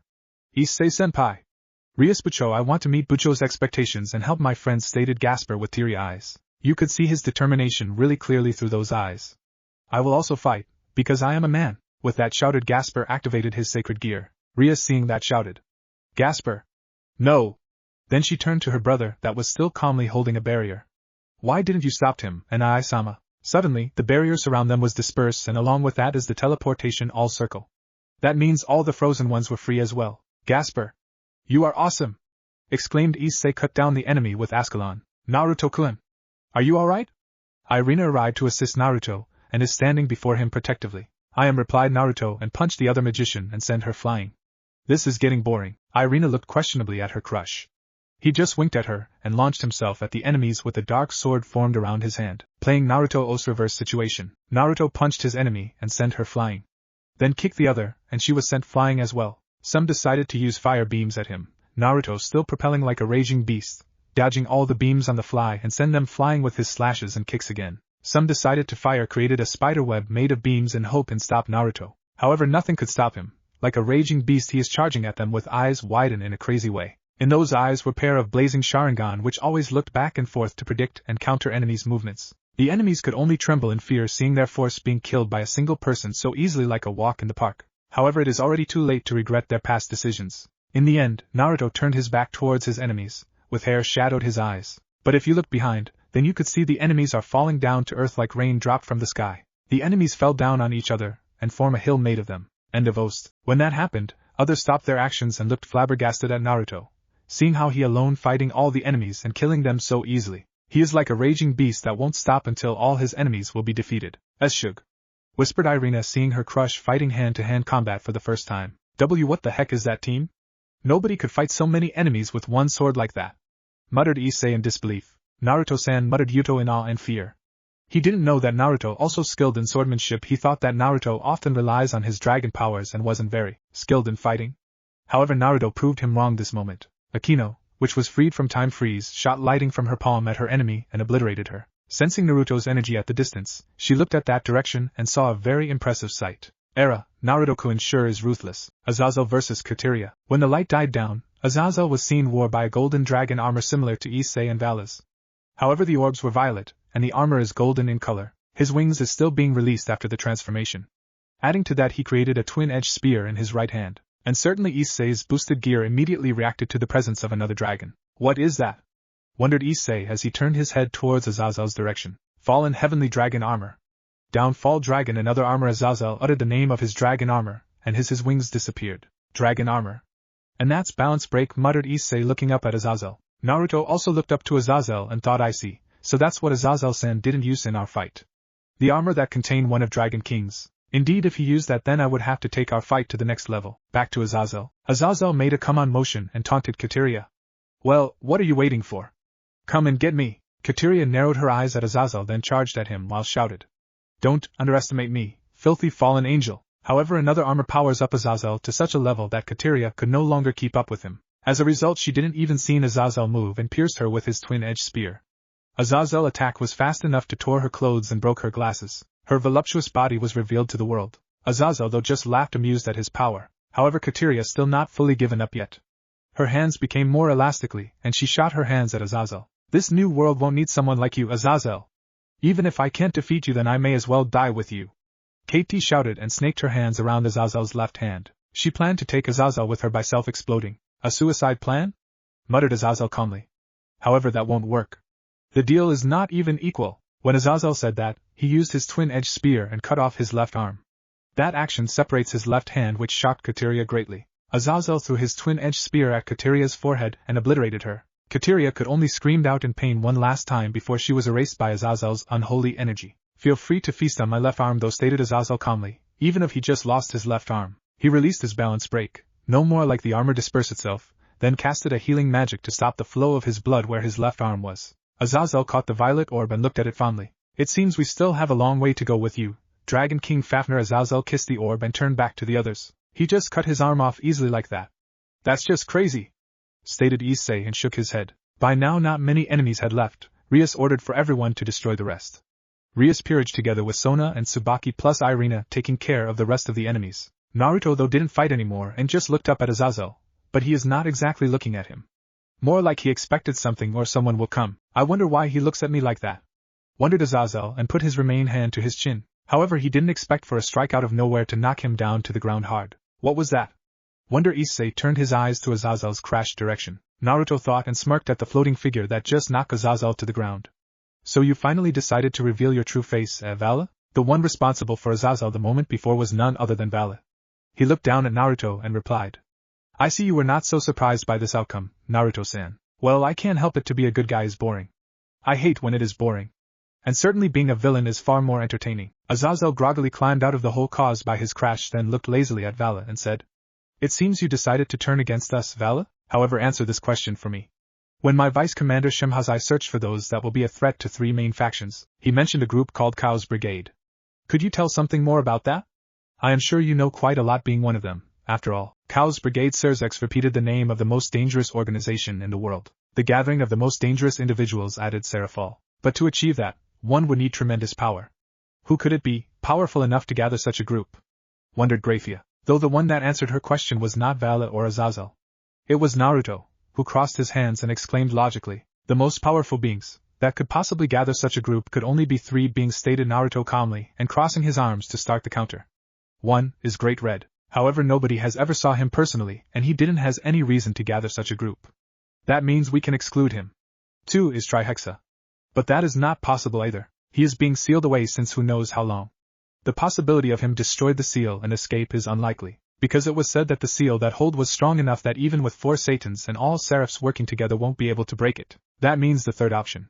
The dragon god of infinity Ophis. At Naruto's deduction, everybody widened their eyes in shock, though Asia and Issei didn't have a clue who is that. Ophis, you say? Muttered Rias in shock and disbelief. Issei wondered why that name put so much people in shock. Seeing that, Rias decided to explain to him who is Ophis, the infinite and immortal dragon. The strongest dragon that was said even God feared it when he was alive. Am I right? Naruto wanted to make sure that his deduction was correct, so he looked up at Vala for confirmation. You could deduce even that? You are truly impressive, Naruto-san. That's why I and Ophis took a great interest in you, replied Vala, looking down at Naruto from his position. It's true that I joined force with Ophis. However, neither of us is interested in the world nor trying to dominate it. Those just craved for power will eventually come to us. That's all. Hearing that Ophis took a great interest in Naruto alerted lots of people there. Certainly, Serzex, Serafal and Michael knew that with Naruto's power level it will be inevitable for him to not draw an attention from powerful beings. However, hearing that Ophis personally took an interest in someone is very shocking. After all, she was never interested in anything except Great Red. I see.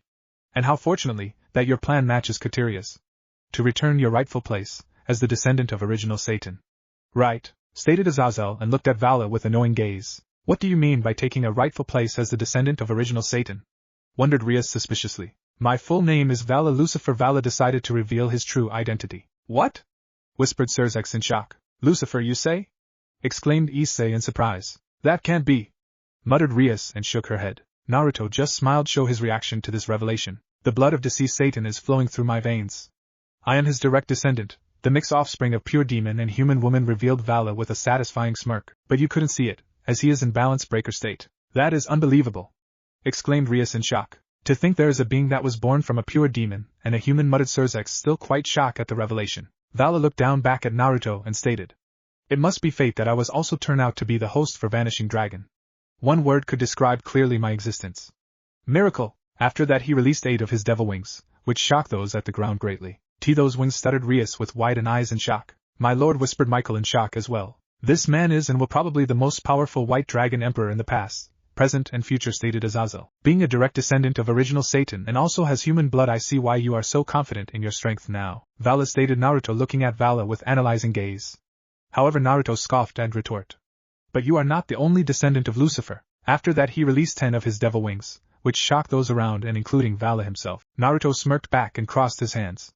Didn't I tell you I will make sure I have no equal in strength the next time you decide to fight? Make sure you know who is your superior. Vala regained his composure and decided to ask the main question running in his mind. So we are the same, but I must know who are your parents. There is no other Lucifer. I know. Azazel narrowed his eyes at Naruto, with the rest ready to fight him if he proves to be hostile. Naruto just smiled and closed his eyes. My father is Minato Lucifer, is the second son of the original Lucifer. In other words, we are cousins, or even too close to brothers. Is it not funny how we are so alike? But enough of me, your fight is with your so-called rival, Naruto mocked Vala.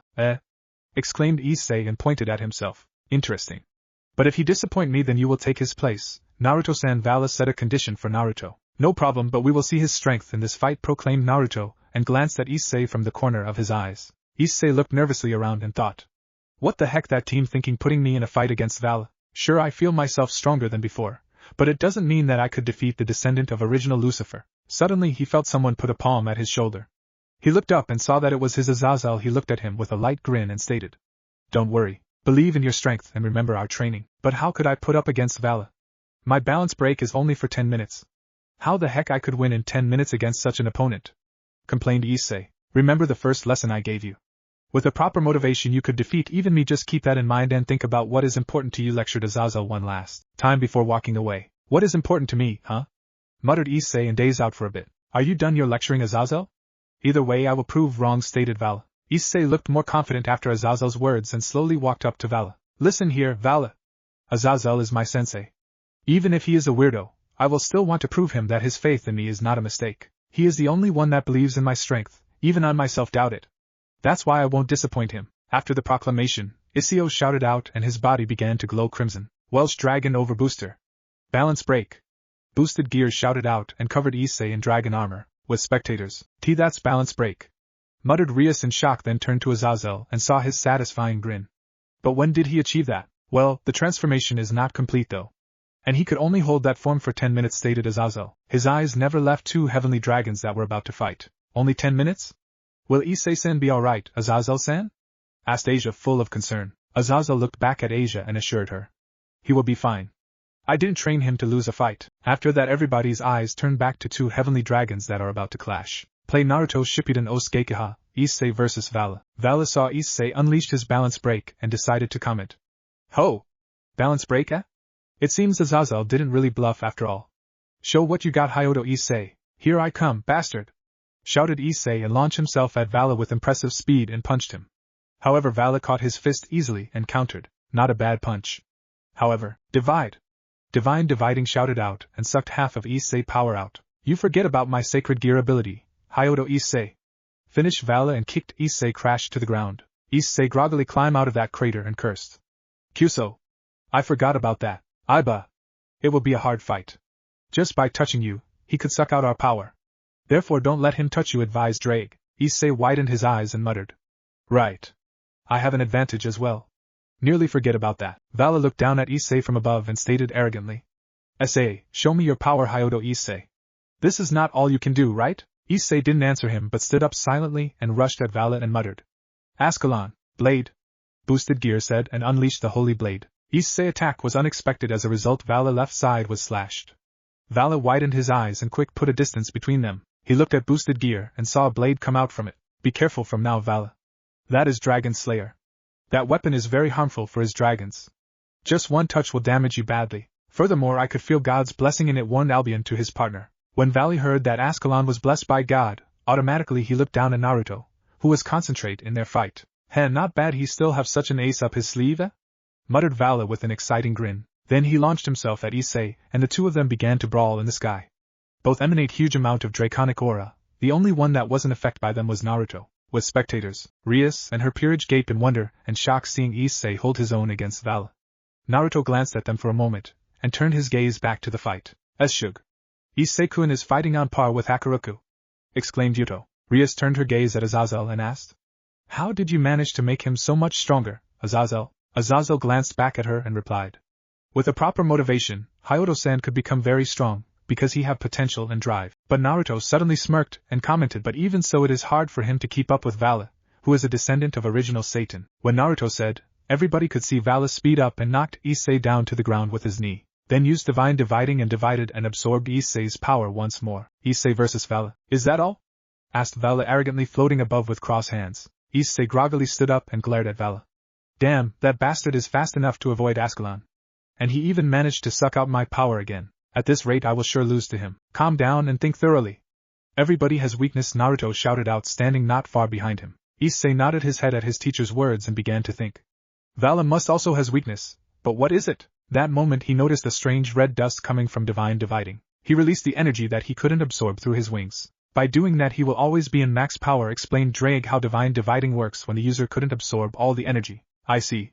No matter how powerful he thinks he is, even he has a limit. That is his weakness. Issei finally understood what Vala's weakness is and smirked confidently. With spectators, Naruto also smirked seeing Issei's smirk. So you also realized his weakness, eh? It's about time. What weakness are you talking about, Naruto? Wondered Rias curiously. Vala's weakness is that his body couldn't contain all the energy absorbed by Divine Diving. Because of that he need to release them through his sacred gear. By doing that, his power level will always stay at maximum level. However, Arodeshi's boosted gear has the ability to multiply the power every 10 seconds. What do you think will happen when the kid transferred all those energy to Divine Dividing, eh? Explained Naruto with a knowing smirk. Rias and the others widened their eyes and Yuto answered for everyone. Divine Dividing will be overload and the user will lose control over it. That's right, nodded Naruto and turned his eyes back to the fight. Issei versus Vala. Issei once again charged at Vala, but without Ascalon this time. Vala narrowed his eyes, wondered why he decided to hide away his ace. He swiftly dodges and shot a white energy ball at Issei. Issei countered it with Dragon Shot and the explosion was occurred. A column of smoke was released from the explosion. Vala is waiting alert for Issei's counterattack. As expected, a red energy head straight at him from the column of smoke. Vala created his magic circle to cancel it, however that was just a distraction maneuver of Issei. The moment Vala casted his magic circle, Issei rushed at him with maximum speed and thrust Ascalon into Vala. Do it now, Drake! Commanded Issei. Transfer. Boosted Gear shouted out and began to transfer Issei's energy into Vala. Vala widened his eyes and finally understood what Issei attempted to do but was too late to stop him. Having Ascalon buried in his body, Vala slowly lost control over his sacred gear. To finish him, Issei grabbed both his wings and began to transfer the power into them. I will overload your wings so much that you won't be able to release the remains of energy anymore. You've underestimated me and now will pay dearly for that, exclaimed Issei victoriously. Then with a battle cry he punched Vali to the chest with the left hand that contains holy energy from Ascalon. Vali grunted and fell down to the ground, but managed to take a kneeling position. You deserve to be my rival Hyodo Issei, exclaimed Vali and transformed back to his balance break form. What? Even after the punch of holy energy, he could still have that much power, and even transformed back so easily, muttered Issei in wonder. Suddenly the gem in boosted gear began to blip and Issei knows what that means. Kyuso. 10 minutes has nearly passed, huh? Now how should I fight him back? Issei then looked down to the ground and saw a blue orb from Vali's dragon armor lying there. He slowly picked it up and stated, Nadraig, sacred gears evolving according to the user's will, right? Interesting. But are you prepared to die for it, Ibu? Draig asked his partner. Of course not. However, my sensei taught me the fools have an incredible power that could even surpass genius. I am just fool that can't even believe in my own power. However, if Azazel believed that I could defeat him, then I will gladly prove that to everyone here, exclaimed Issei with fire of determination burn in his eyes. Ha! Then as your eternal partner I will make sure we survive this, Ibu. Draig laughed at Issei's reckless decision. What are you planning to do now, Hyodo Issei? Wondered Vali looking at the blue gem in Issei's hand. With spectators, Naruto knew what Issei attempted to do and chuckled. You are really a reckless fool, however it will be interesting to see you overcome this trail and become even more powerful. Rias and the others just looked at Naruto questionably and wondered what he meant. Issei versus Vali. Vanishing Dragon, Vali. I am gonna make your power mine, shouted Issei and crushed the blue gem in his left hand. When the gem was destroyed it began to emanate a blue energy and boosted gear is absorbing it in Issei's right hand. Gah! Issei screamed out in agony as he felt two powers within him fight for dominance. It hurt like a bitch. But still nothing compared to my hellish training, but even so it still hurt so much. Grah! The gem in his right and blipping from red to blue. You are planning to absorb my power? Foolish, you will only die in vain, stated Vali. Kiba managed to create a demonic holy sword which was thought to be impossible. Then I will absorb your power within my sacred gear, retort Issei, still squinting his eyes in agony. What a foolish thing to do. We are like the opposite sides of a coin. It's impossible for our power to coexist within one host. Simply suicide, stated Albion. Albion, as my host sensei has said, fools have incredible power that could make it through anything. You shouldn't underestimate fools, retort Draig. So what if I am a fool? If could become stronger with my foolish power to protect my precious people to me, then I don't mind being called a fool, exclaimed Issei with eyes still blazing in determination. Vanishing dragon power is taken, stated boosted gear, and Issei's right gauntlet turned white with blue gem. Everybody's eyes widened in shock. They still couldn't believe their eyes that Issei actually pulled that through. That's impossible, muttered Vali in disbelief. With spectators, Naruto himself had his eyes widened and laughed slightly, ha ha ha. Rias just shook her head hearing Naruto's laugh but also comment. That is indeed incredible. I never heard that you could absorb the power of other sacred gear into your own. Issei-san, you are amazing, exclaimed Asia with eyes full of admiration. Issei versus Vali. This is what I call dividing gear, stated Issei and stood to oppose. How the heck is that possible? I can't believe it. Vali still couldn't believe what he is seeing. Even though we pulled through, your life down was greatly reduced even for devils that have very long lifespan, informed Draig to his partner. I don't intend to live long. Just enough for me to create my own harem, exclaimed Issei loudly. Issei looked at Vali and stated, now that your power is within me we can continue, Vali. In that case, I won't gonna hold back either, said Vali and flew up high to the sky. His wings began to release enormous energy and shine brightly. Half dimension. Divine dividing, exclaimed. Vali squeezed into a knuckle and the space around started to tighten. What the heck is he doing? Wondered Issei. He is distorting this dimension. It seems he decided to fight Cirrus now, exclaimed Michael. We are in danger, peril. That's insane, exclaimed Rias. Azazel shouted. What the heck do you want now? Issei looked back at Azazel in annoyance. I want to warn you about that technique. From what I see, this technique will divide everything in half, stated Azazel, then glanced back at the girls behind him and continued. That means every girl's breast here will be divided in half. Are you fine with that, eh? Issei's eyes widened in shock at the revelation and thought in despair. That means that Bucho, Akino-san, Asia and Zenovia's wonderful boobs will be shrinking in half? However, Azazel didn't finish.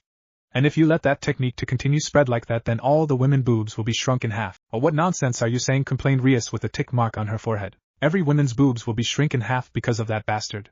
Issei glared daggers at Vali and his power began to slowly raise up from the rage that is surfacing. Don't fuck with me, Vali, screamed Issei in pure rage.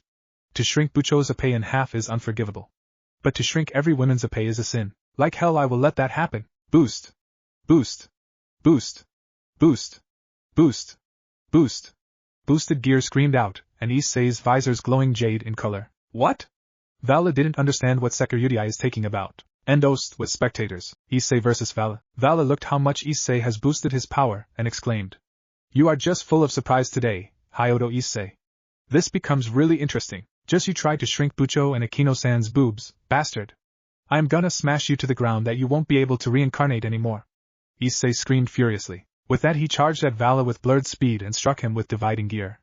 This strike is for Bucho's Issei. Divide! Dividing gear exclaimed and divided Vala's power in half. And this is for Akino-san's Issei. Issei shouted and slammed his head to Vala's and crushed the dragon helmets of them both. Vala could only take in Issei's attack and grunt on pain. This is for Asia's still growing Issei. Vala received a punch to his face, then one more. This is for Zenovia's Issei. Putting all his rage and strength in the last punch, Issei shouted. And finally this is for Kaneko-chan's lowly Issei that if shrink in half then will completely disappear. The final punch was powerful enough to send Vala crushed to the ground. However, Vala could still stood up thought shakily. He turned to look at Issei, who also landed to the ground and sighed out from the rage that he released. This is far interesting than I expected. He deserved to see the power of Juggernaut Drive, said Vala to Albion. Do what you see fit, Vala. I personally didn't think it will worth the risk, retorted Albion. Naruto, being a descendant, have a hearing superior even devils, heard clearly what Vala just said. Juggernaut Drive? Let us see where this goes. Vala raised his fist up and began to chant. I, who will soon awaken, will overthrow everything from the law of kings. I am the heavenly dragon, who conveys infinity and contemplates on it. The path of white dragon rule shall. However, he couldn't finish the chant as the barrier was suddenly broke. The one who did it is a spiky black hairs young man that is holding a staff. Biko, why are you here? Demanded Vala, displeased that he was interrupted in the middle of a fight. The battle against Northern Assassin was about to start, so I was asked to get you back, replied Biko, and put his staff on his shoulder. I see, so it's finally started? Stated Vala, looking at his comrade. Who the heck are you? Appearing out of nowhere all of a sudden, demanded Issei, still kneeling in exhaustion. Oh ho! So this the new black dragon, eh? I see he is certainly powerful enough to gain yours and that woman attention, stated Biko with a grin. He also put his gaze at Issei and stated with a grin. Nice to meet you as well, Security. But we must go for now. Slammed his staff to the ground and created a portal. They began to sink in it, but Vala decided to say some words.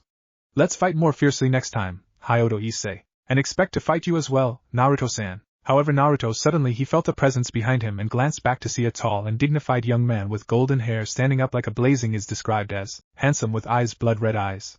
His wearing a white jacket with fur collar, a black shirt, and black pants just appeared there via teleportation all circle. Before he could deliver the message, Naruto interjected him. Let me guess? It is time. Gilgamesh smirked, which was full of arrogance. Yes. But it seems you are busy scanning all the mongrels around him. Disgusting devil, this should have bowed in the presence of a king. TCH. Yeah. I expected that. Let's go then, said Naruto calmly and approached Gilgamesh. The latter nodded his head and teleported them both to the unknown place. Before he looked at the people in front of Azazel, it was being around, but I have things to attend to, and Vala tell Ophis she is not the only with an army of powerful beings. With that being said, they vanished, leaving no time here. Reply. Like heck I am gonna let you escape. Issei shouted out and was about to chase after Vala and Naruto, but Serzex hold his shoulder and remarked. Let him be. You did a good job for today, DXD God's Arc. Currently, Naruto was a room in the high mountains realm waiting for his partners. However, he felt a shift in the air. Took you long enough, what kept you guys? Asked Naruto coldly as the legendary beings appeared in the room, which was decorated with expensive marble floor. The walls were painted white. On the table were plates with food and wine. There are 5 chairs each with their name tags. I just wanted to know if you're having second thoughts about Shiva's realm location, said Zeref. Naruto opened his eyes to reveal his right Mangekyo Sharingan eye. He had learned from Madara after the transplant that since he wasn't born an Uchiha, the Sharingan in his right eye would remain active when angry. No, said Naruto. I will not stop until I see the gods' realms burn. Naruto then stood up as his Manjiki changed back into its blue eye as they both waited in silence for the rest. They did not wait long as Gilgamesh arrived with Aizen Sasuke and Izayoi Sakamaki. Now we all here, I have a mission for you, said Naruto. Looking at Izayoi, Naruto could care less about a mission right now. What is it? Asked Izayoi. Aizen chuckled. He knew that even in Izayoi's current state there was still a piece of the little kid who wanted tough missions and to explore. He scoffed mentally. Those are just childish goals. He has ambitions. The sword of Shannara has been located in the Shiva realm. Specifically in the storm of the realm. I want you and Gilgamesh to go there and take the sword and also capture, if not just kill him. Do that and we are closer to our goals, said Zeref. It should provide an excellent test for your newly acquired weapons. Gilgamesh just glared at Zeref. Has anyone noticed that you've been a little more of a dick ever since I beat you? Asked Gilgamesh as he smirked at Zeref. And why does it matter, Gilgamesh? But you do not forget you only won because Naruto saved you, said Aizen. Oh, would you shut up, you mongrel? said Gilgamesh. Of course you wouldn't care. Gilgamesh gritted his teeth as she stood from his chair. I told you when this team was formed that you didn't have to get along. Just cooperate. Now at any point did I say that you could kill each other? Said Naruto, after not receiving an answer. If you don't like the fact that you are on this team, then leave. Said Naruto. Otherwise, put aside your fucking differences and start cooperating. Naruto then turned his sights on Gilgamesh. That also applies to you, either put aside your differences and cooperate, or leave. Said Naruto. Now get moving. You're heading out. Ordered Naruto. The rest of team followed as they left the hideout and threw their hoods over their heads as they took to the skies. Where are we heading? Asked Aizen. Naruto shook his head. No, you're going to Realm of Lightning. Said Naruto. The rest of the team gave their leader a questioning look. Why is he going there? Asked Zeref. Naruto threw his hood over his head. To capture the Eight Tails. Said Naruto as he activated his Rinnegan. Later, Issei and Gilgamesh were being transported in the Shiva realm. In order to not draw attention to themselves, they had acquired pure black cloaks to wear over the normal clothes. Gilgamesh knew that if anyone saw his face, or his hair and realized who he was, then they would contact the other gods. He also knew that once word reached the realm they would send an entire platoon of hunters to kill him. Later, they were walking through a dark forest which was filled with snow. Ah man! How far are we from the realm? Asked Issei. Gilgamesh looked back at Issei. Stop whining. It'll be a couple of weeks until we reach the realm. And that's going at full speed. Said Gilgamesh. He then looked ahead once more. Let's get a move on. Said Gilgamesh before he leaped into the sky. A couple of hours later, they had arrived in the Shiva realm. Following Aizen's directions, soon found themselves before a large staircase that led up to the shrine of the Sword of Shannara. So this is the Sword of Shannara? Asked Gilgamesh as he looked around the mountainside they were on. The top of the mountain was so high up that the clouds were actually near their feet. Yeah. Said Issei as they made their way up the staircase. The Sword of Shannara, it can cut open any dimension no matter where or how powerful the place is or the person who created the dimension. With this sword we can enter any dimension without taking hours of flying. Who the hell are you? Shiva's gruff voice snapped. For a god you fall short of my expectations, mongrel. Shiva's eyes narrowed in anger, and he snarled, You dare insult me? An unknown like you? For such an insult, I will make sure not a single atom of you survive. Blue aura crackled into existence at Shiva's hands, this time with greater intensity, molding into another spear of greater strength, sending a wave of instinctive dread to all. But to Gilgamesh there was no terror, merely a strange amusement, the sort of amusement you get when you spot an ant trying to swim, a child trying to reach for the sky. It was as if he was facing an opponent who was without a doubt inferior to himself. The spear left Shiva's hands and lunged towards the man at a supersonic speed. The unknown man merely blurred into motion, his right hand flashed and cut through the spear. His right hand now grasped a strange sword-like object covered in rolls of bandages. Jijijijijijai. A curious sound came from the sword, and the white rolls of bandages rippled. It was almost as if the sword was happy. TCH. This isn't interesting at all. I have lost my interest. Begone, mongrel. The king shall allow you this one grace. Shiva could not believe the sheer arrogance, the sheer haughtiness the man before her held. Hearing the proposal, Shiva's temper flared. Here was a mere kid, a mere human, who dared to toy around with him, Shiva. A god, one whom was even recorded in the Bible. He would not stand for it. Such impudence. Such arrogance, Shiva roared, his fists curled up in anger. Flying up to a greater height, he snarled. I will not tolerate this, even though you are just a human, even though you are just a human. You think I will let you boss me around? Die, human! Swords of fire formed into existence around him, its pointed edge aimed towards the man who had incurred his wrath. Vibrating with a metallic hum, the swords of light all arced through the air at supernatural speeds, each sword resembling a shooting star. A streak of heat rained down towards his foe. The blonde-haired man merely raised his sword, pointing it towards the rain of light, looking at the missiles of light that would spell certain death for any typical devil lazily, as if he was merely inspecting an ant beneath his foot. Jijijijijai. How dull. Everyone watched as upon contact with the sword-like object, the swords of light immediately dissipated, absorbed by the sword and converted into sustenance for it. To think that you would spit onto my generous favor, unforgivable. For such an insult, I shall quash you like the insect you are, mongrel. At his words, the air rippled and glowed gold, as the weapons he held in his treasury began to move. An instant later tens and dozens of swords, knives, clubs, daggers, spears, anything that could be called a melee weapon, regardless of their materials, be it steel, crystal, glass, stone, regardless of their various places of origins, be they western or eastern, all of these appeared in the empty air behind him in a flash of golden light. And all of these weapons exuded an aura of power, one that belied their history. Taken aback, the people below whispered to themselves in shock, in disbelief. Each and every one of those is a sacred relic. A seemingly infinite amount of weapons, golden blonde hair, eyes of azure blue. It cannot be. You are the king of heroes? Shiva shouted in shock, genuine fear crawling onto his expression. Why, you're supposed to be dead. There were reports of your death after you attempted to leave the cow's brie. He was cut off by a laugh. Kahahaha. That name of that band of mongrels is one I haven't heard in a while. They thought they could control me, a king. I showed them exactly why they were wrong. But indeed, I am the king of heroes.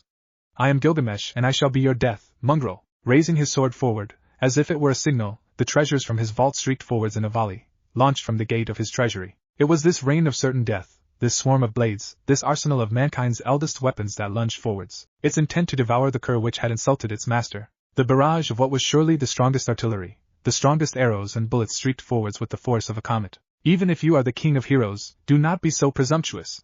We, the gods, are the ultimate beings.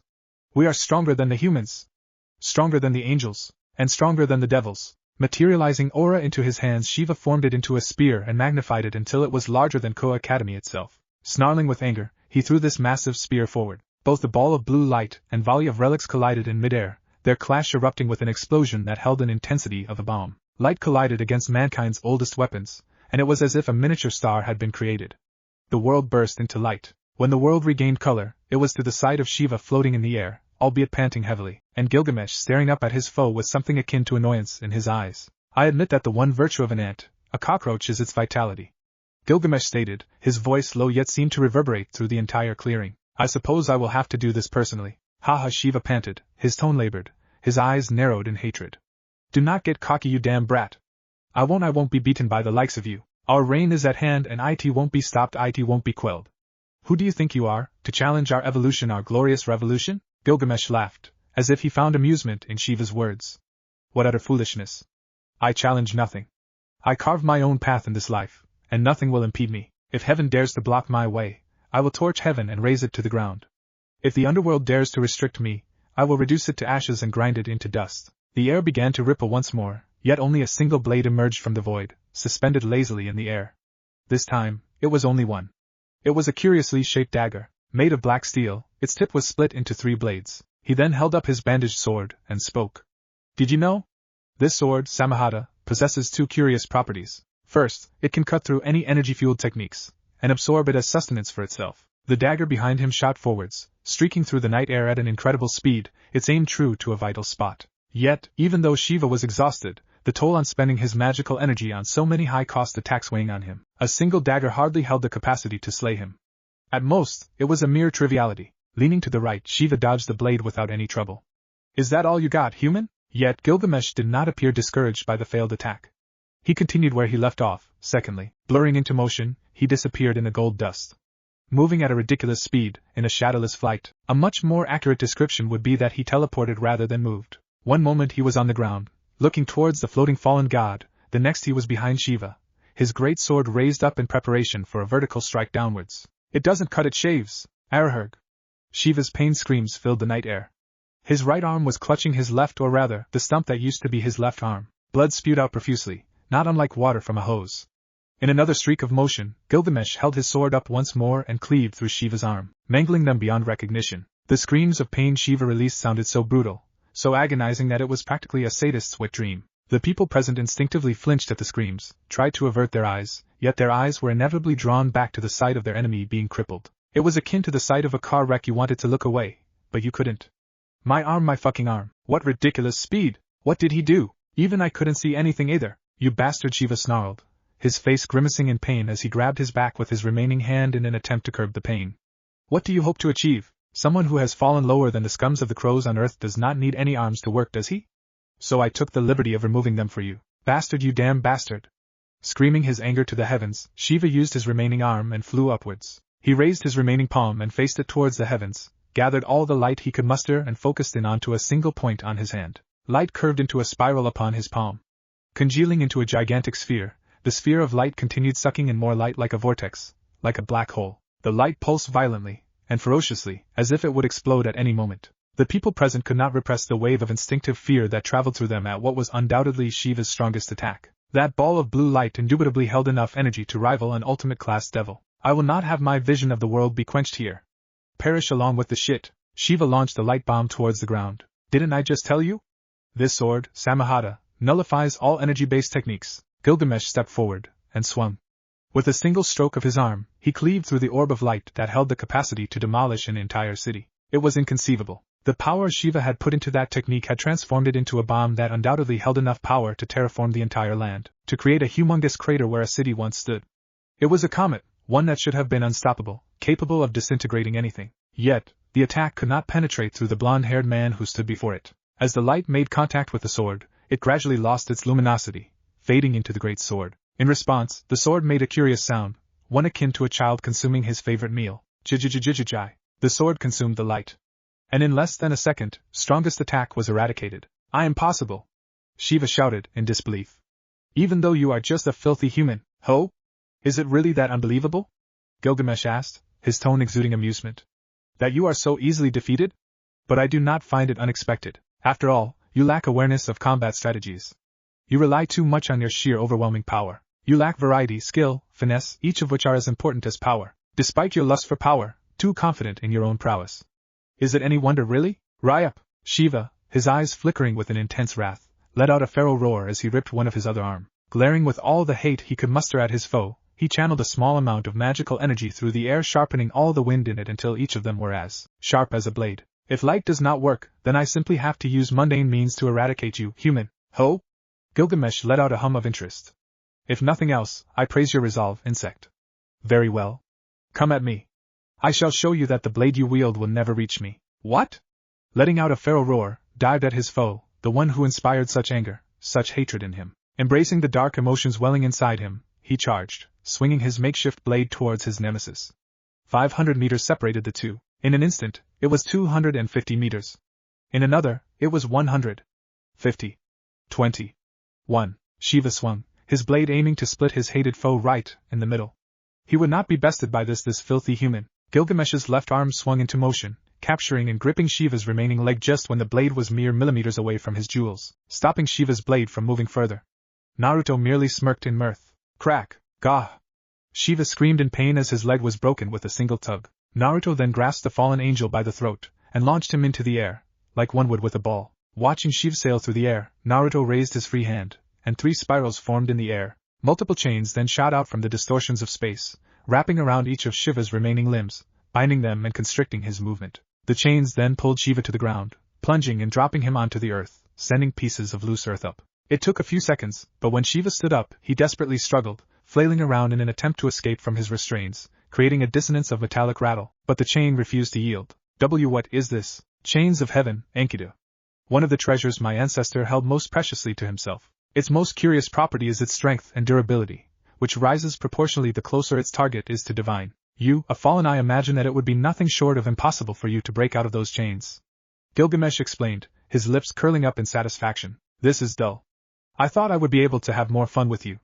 This is the end for you, mongrel. Walking slowly, assured of his victory, Gilgamesh dismissed his blade, and in the next instant, a thin sword which held the appearance of an ethereal blade composed of viscous and hardened liquid, its hilt a small gourd, formed in his hand in a shower of golden dust. Groaning in pain, Shiva's eyes diluted in fear, in despair as Gilgamesh slowly sauntered to him, savoring his anguish like finely aged wine. Each step Gilgamesh took, while silent, seemed to reverberate through his entire being, announcing his end. Stamping down his fear, Shiva brought forth the last vestiges of anger he felt, and roared.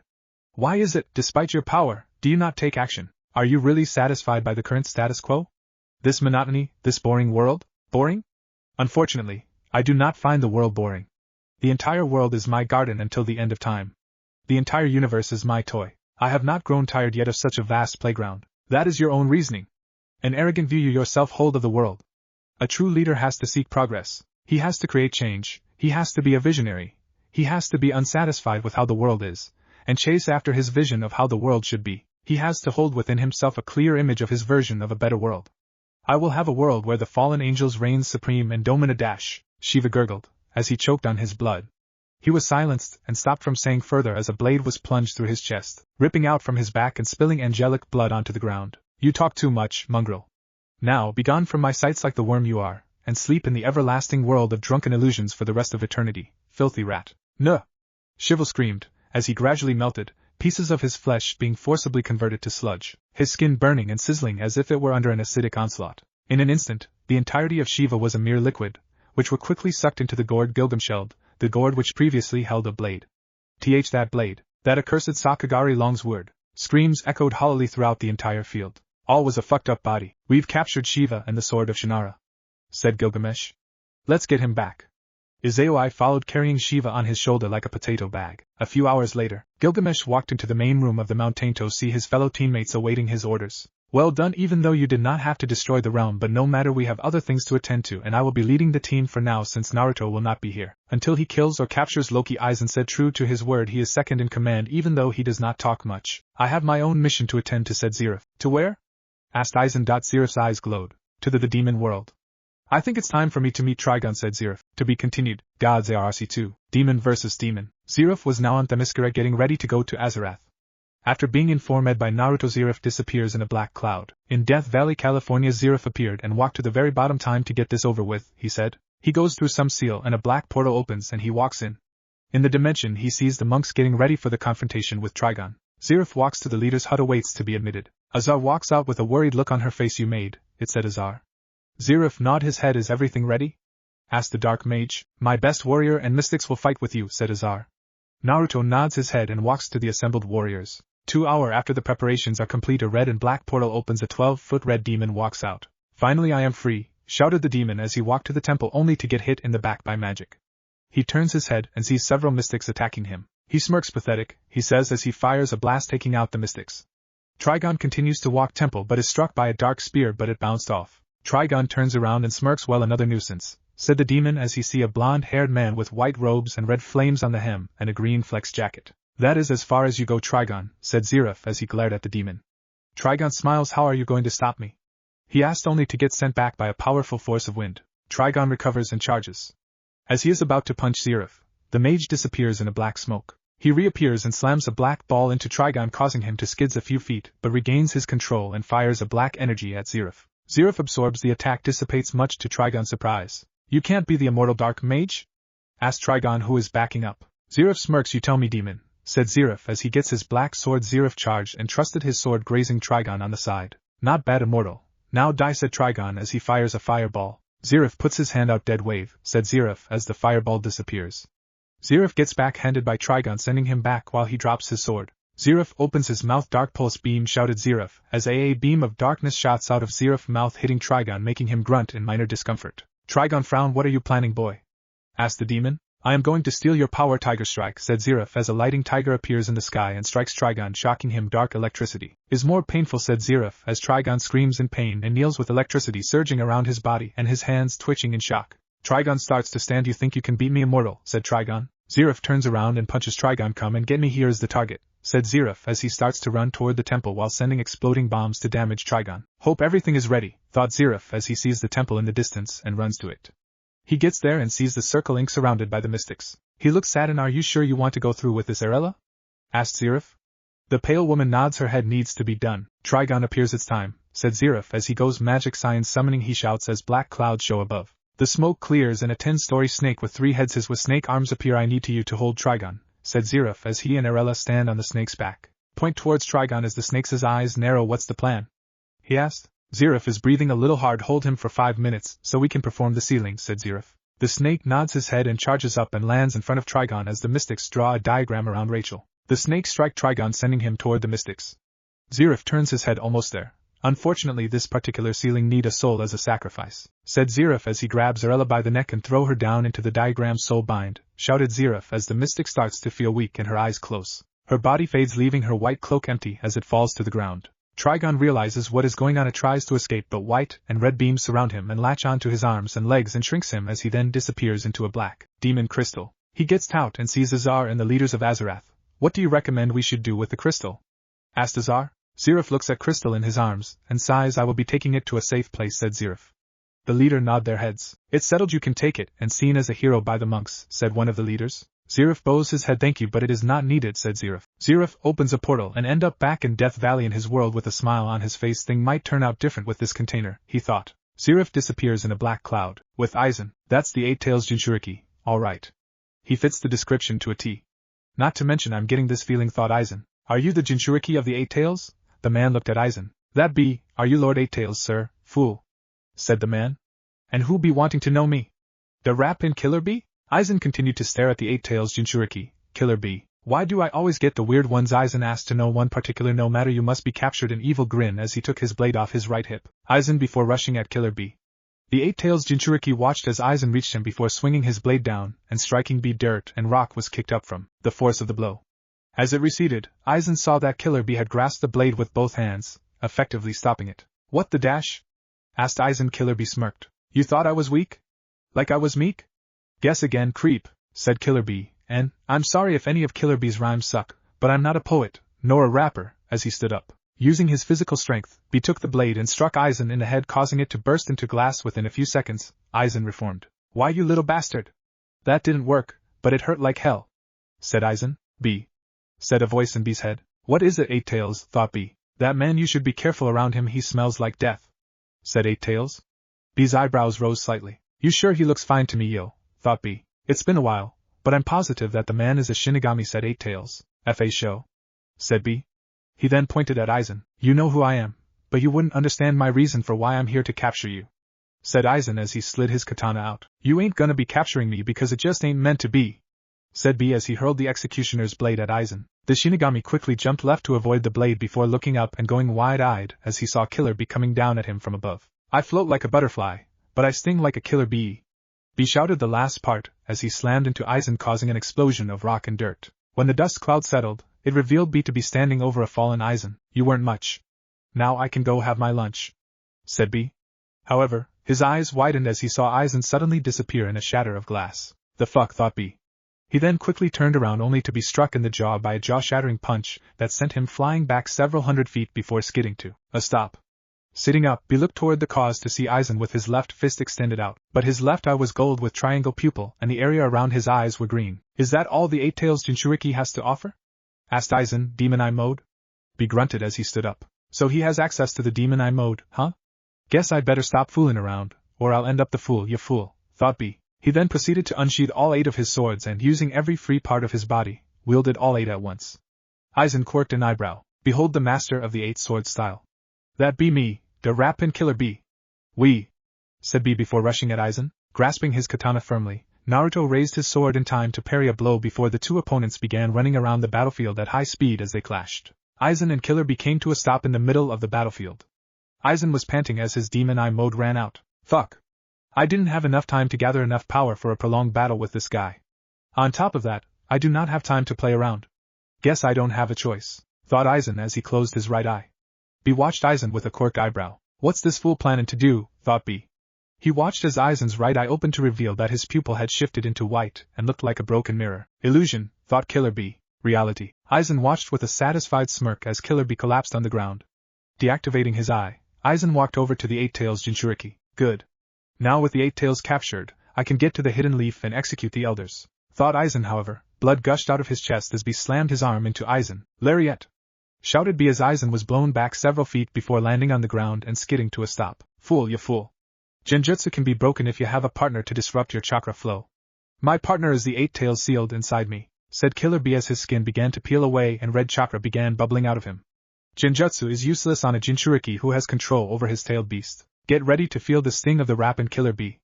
Wee-yee! Shouted Killer Bee's voice. Aizen to look up only to go wide-eyed when they saw not Killer Bee, but a monster ox with 8 octopus tentacle-like tails. Aizen tried to himself with a Kido spell, but before he could he heard Killer Bee should, and interfere. Not a chance. I blow you away before then, shouted Bee, 8 tails form, as he opened his mouth. A sphere of black chakra formed as he aimed it at Aizen. Before he got the chance to fire the attack, he was struck by a strange water creature that forced his head upward, breaking the attack in the process.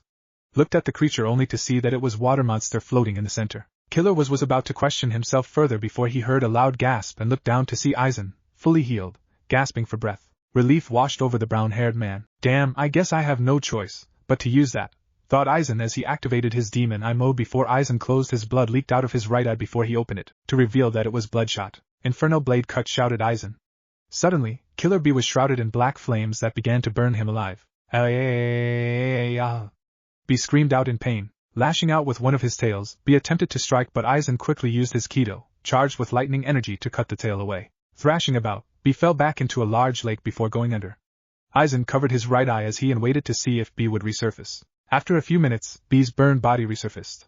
Walking over, Aizen used his torn black cloak to cover Bee as he lifted him and slung him over his shoulder. I've captured the 8 tails, said Aizen, God's Arc 3. Issei and his team, which consist of Rias, Akino, Kaneko, Kiba, Zenobia, Irina and also Sona, Tsubaki, Saji, and Rosweiss were currently holding off Loki, the Asgardian god, until Odin managed to teleport Mjolnir to the battlefield in order to help them defeat Loki. Issei, currently in his balance breaker form, was engaging Loki with the help of Rias, while the rest were fighting against Fenrir and his 2 children Hattie and Skoll, and also the Midgardsormr clone. Akino, who accepted her fallen angel powers thanks to the help of Issei, took down the Midgardsormr clone with a powerful attack which combined both her holy lightning power and her elemental magic power. Meanwhile, Zenobia, Kiba, and Saji, who were injured by Loki's large-scale attack, were healed thanks to the Phoenix Tears and was now resting and looking at Issei and Rias fight against Loki, smiling knowing that Issei and Rias will emerge victorious from the fight. Issei was panting while he avoided yet another attack from Loki. He was extremely frustrated because so far he and Rias couldn't even land a single attack, while Loki managed to land a few powerful hits on them,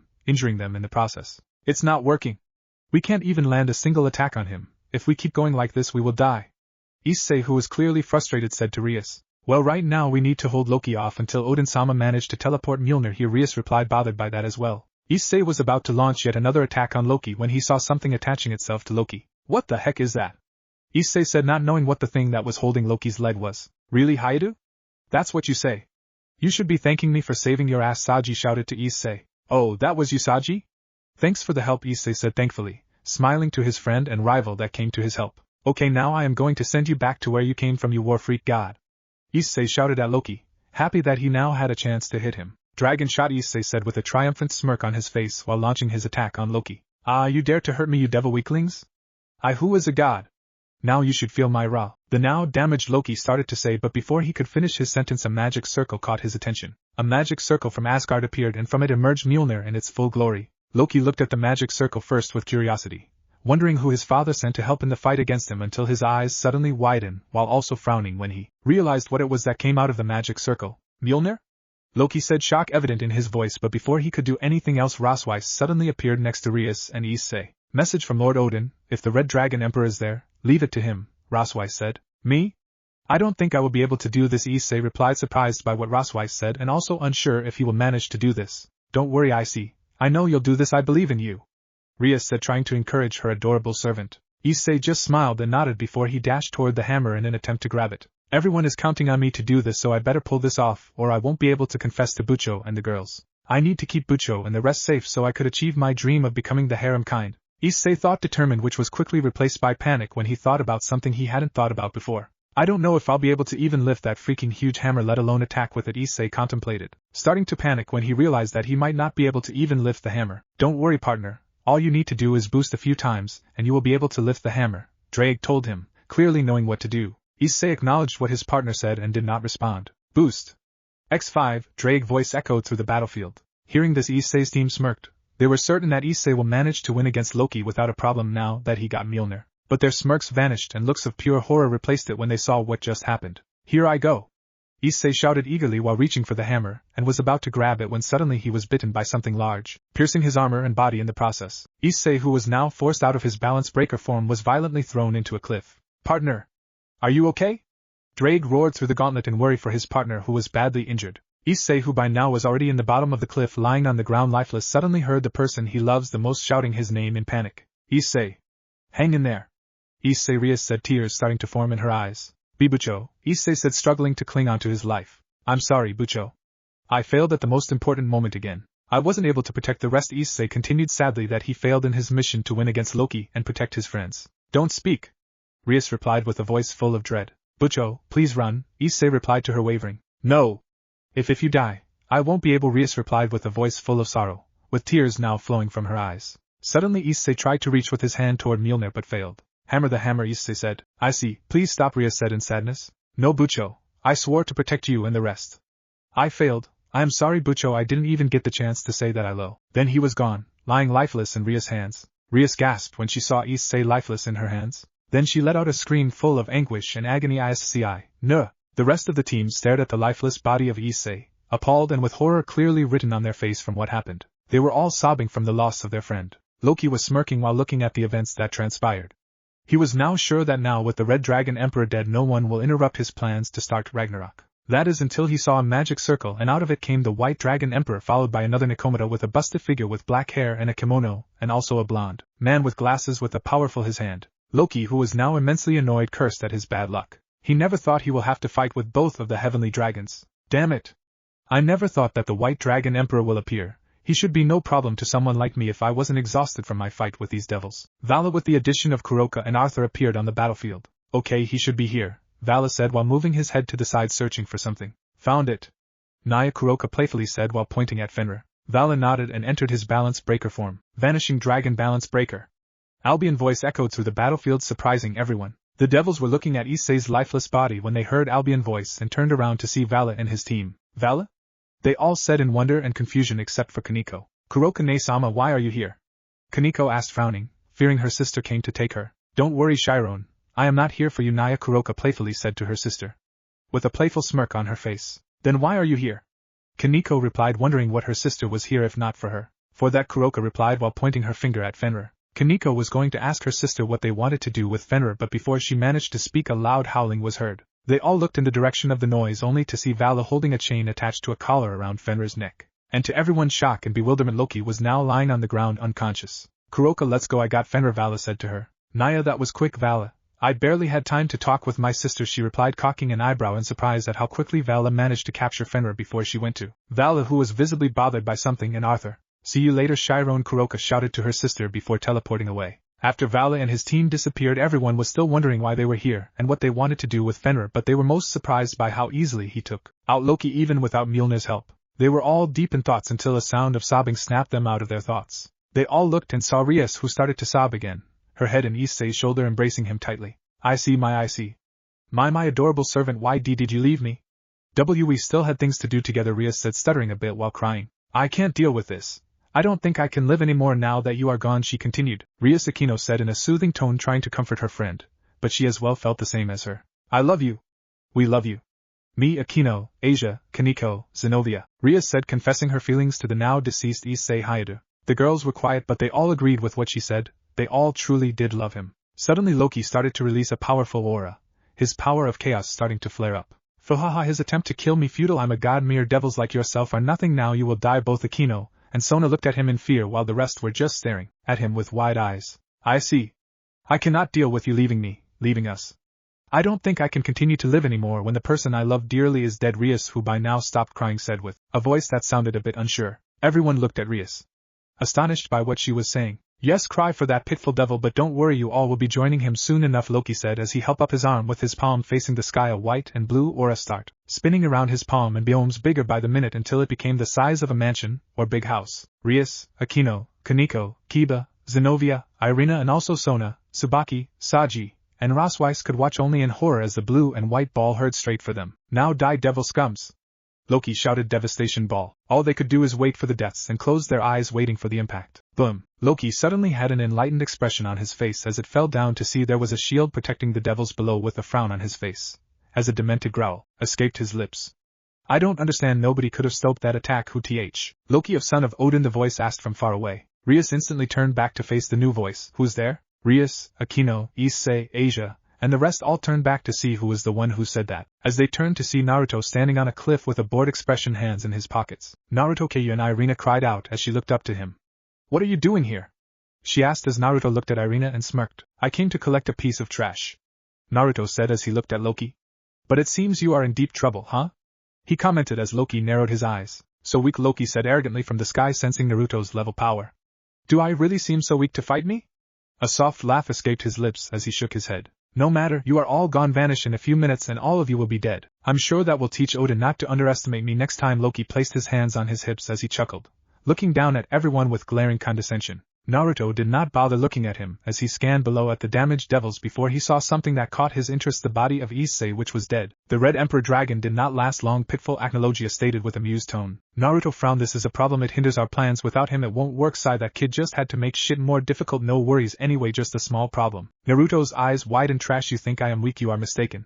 Weak are those who talk the talk and then get their asses handed to them to the moment they get in a fight. What I am is not weak, I am superior, and I have raw power and cunning. I need to back it up. Doubt it will cost you your own life, but enough talk. The area seemed to be cracking with the power Naruto was displaying. Loki gazed into the twin pools of eternity so long that he thought he had cast an illusion on him, and all the while he was falling into a deep abyss in which only endless torture and death remained. Loki dropped to the ground on his hands and knees, gasping for air. He knew right there if he fought this this monster he will die. Every muscle in his body was telling him to run away. Loki, you are nothing but a drop in the ocean compared to my power. Today you will know a true Lucifer, Naruto stated as he looked up at the night sky, which had turned red thanks to the barrier he had placed. I want to see how strong you are, Yuto admitted with a small smile, already getting the feeling that Naruto would win easily enough. Zenobia smirked lightly and leaned against her sword sticking out of the ground.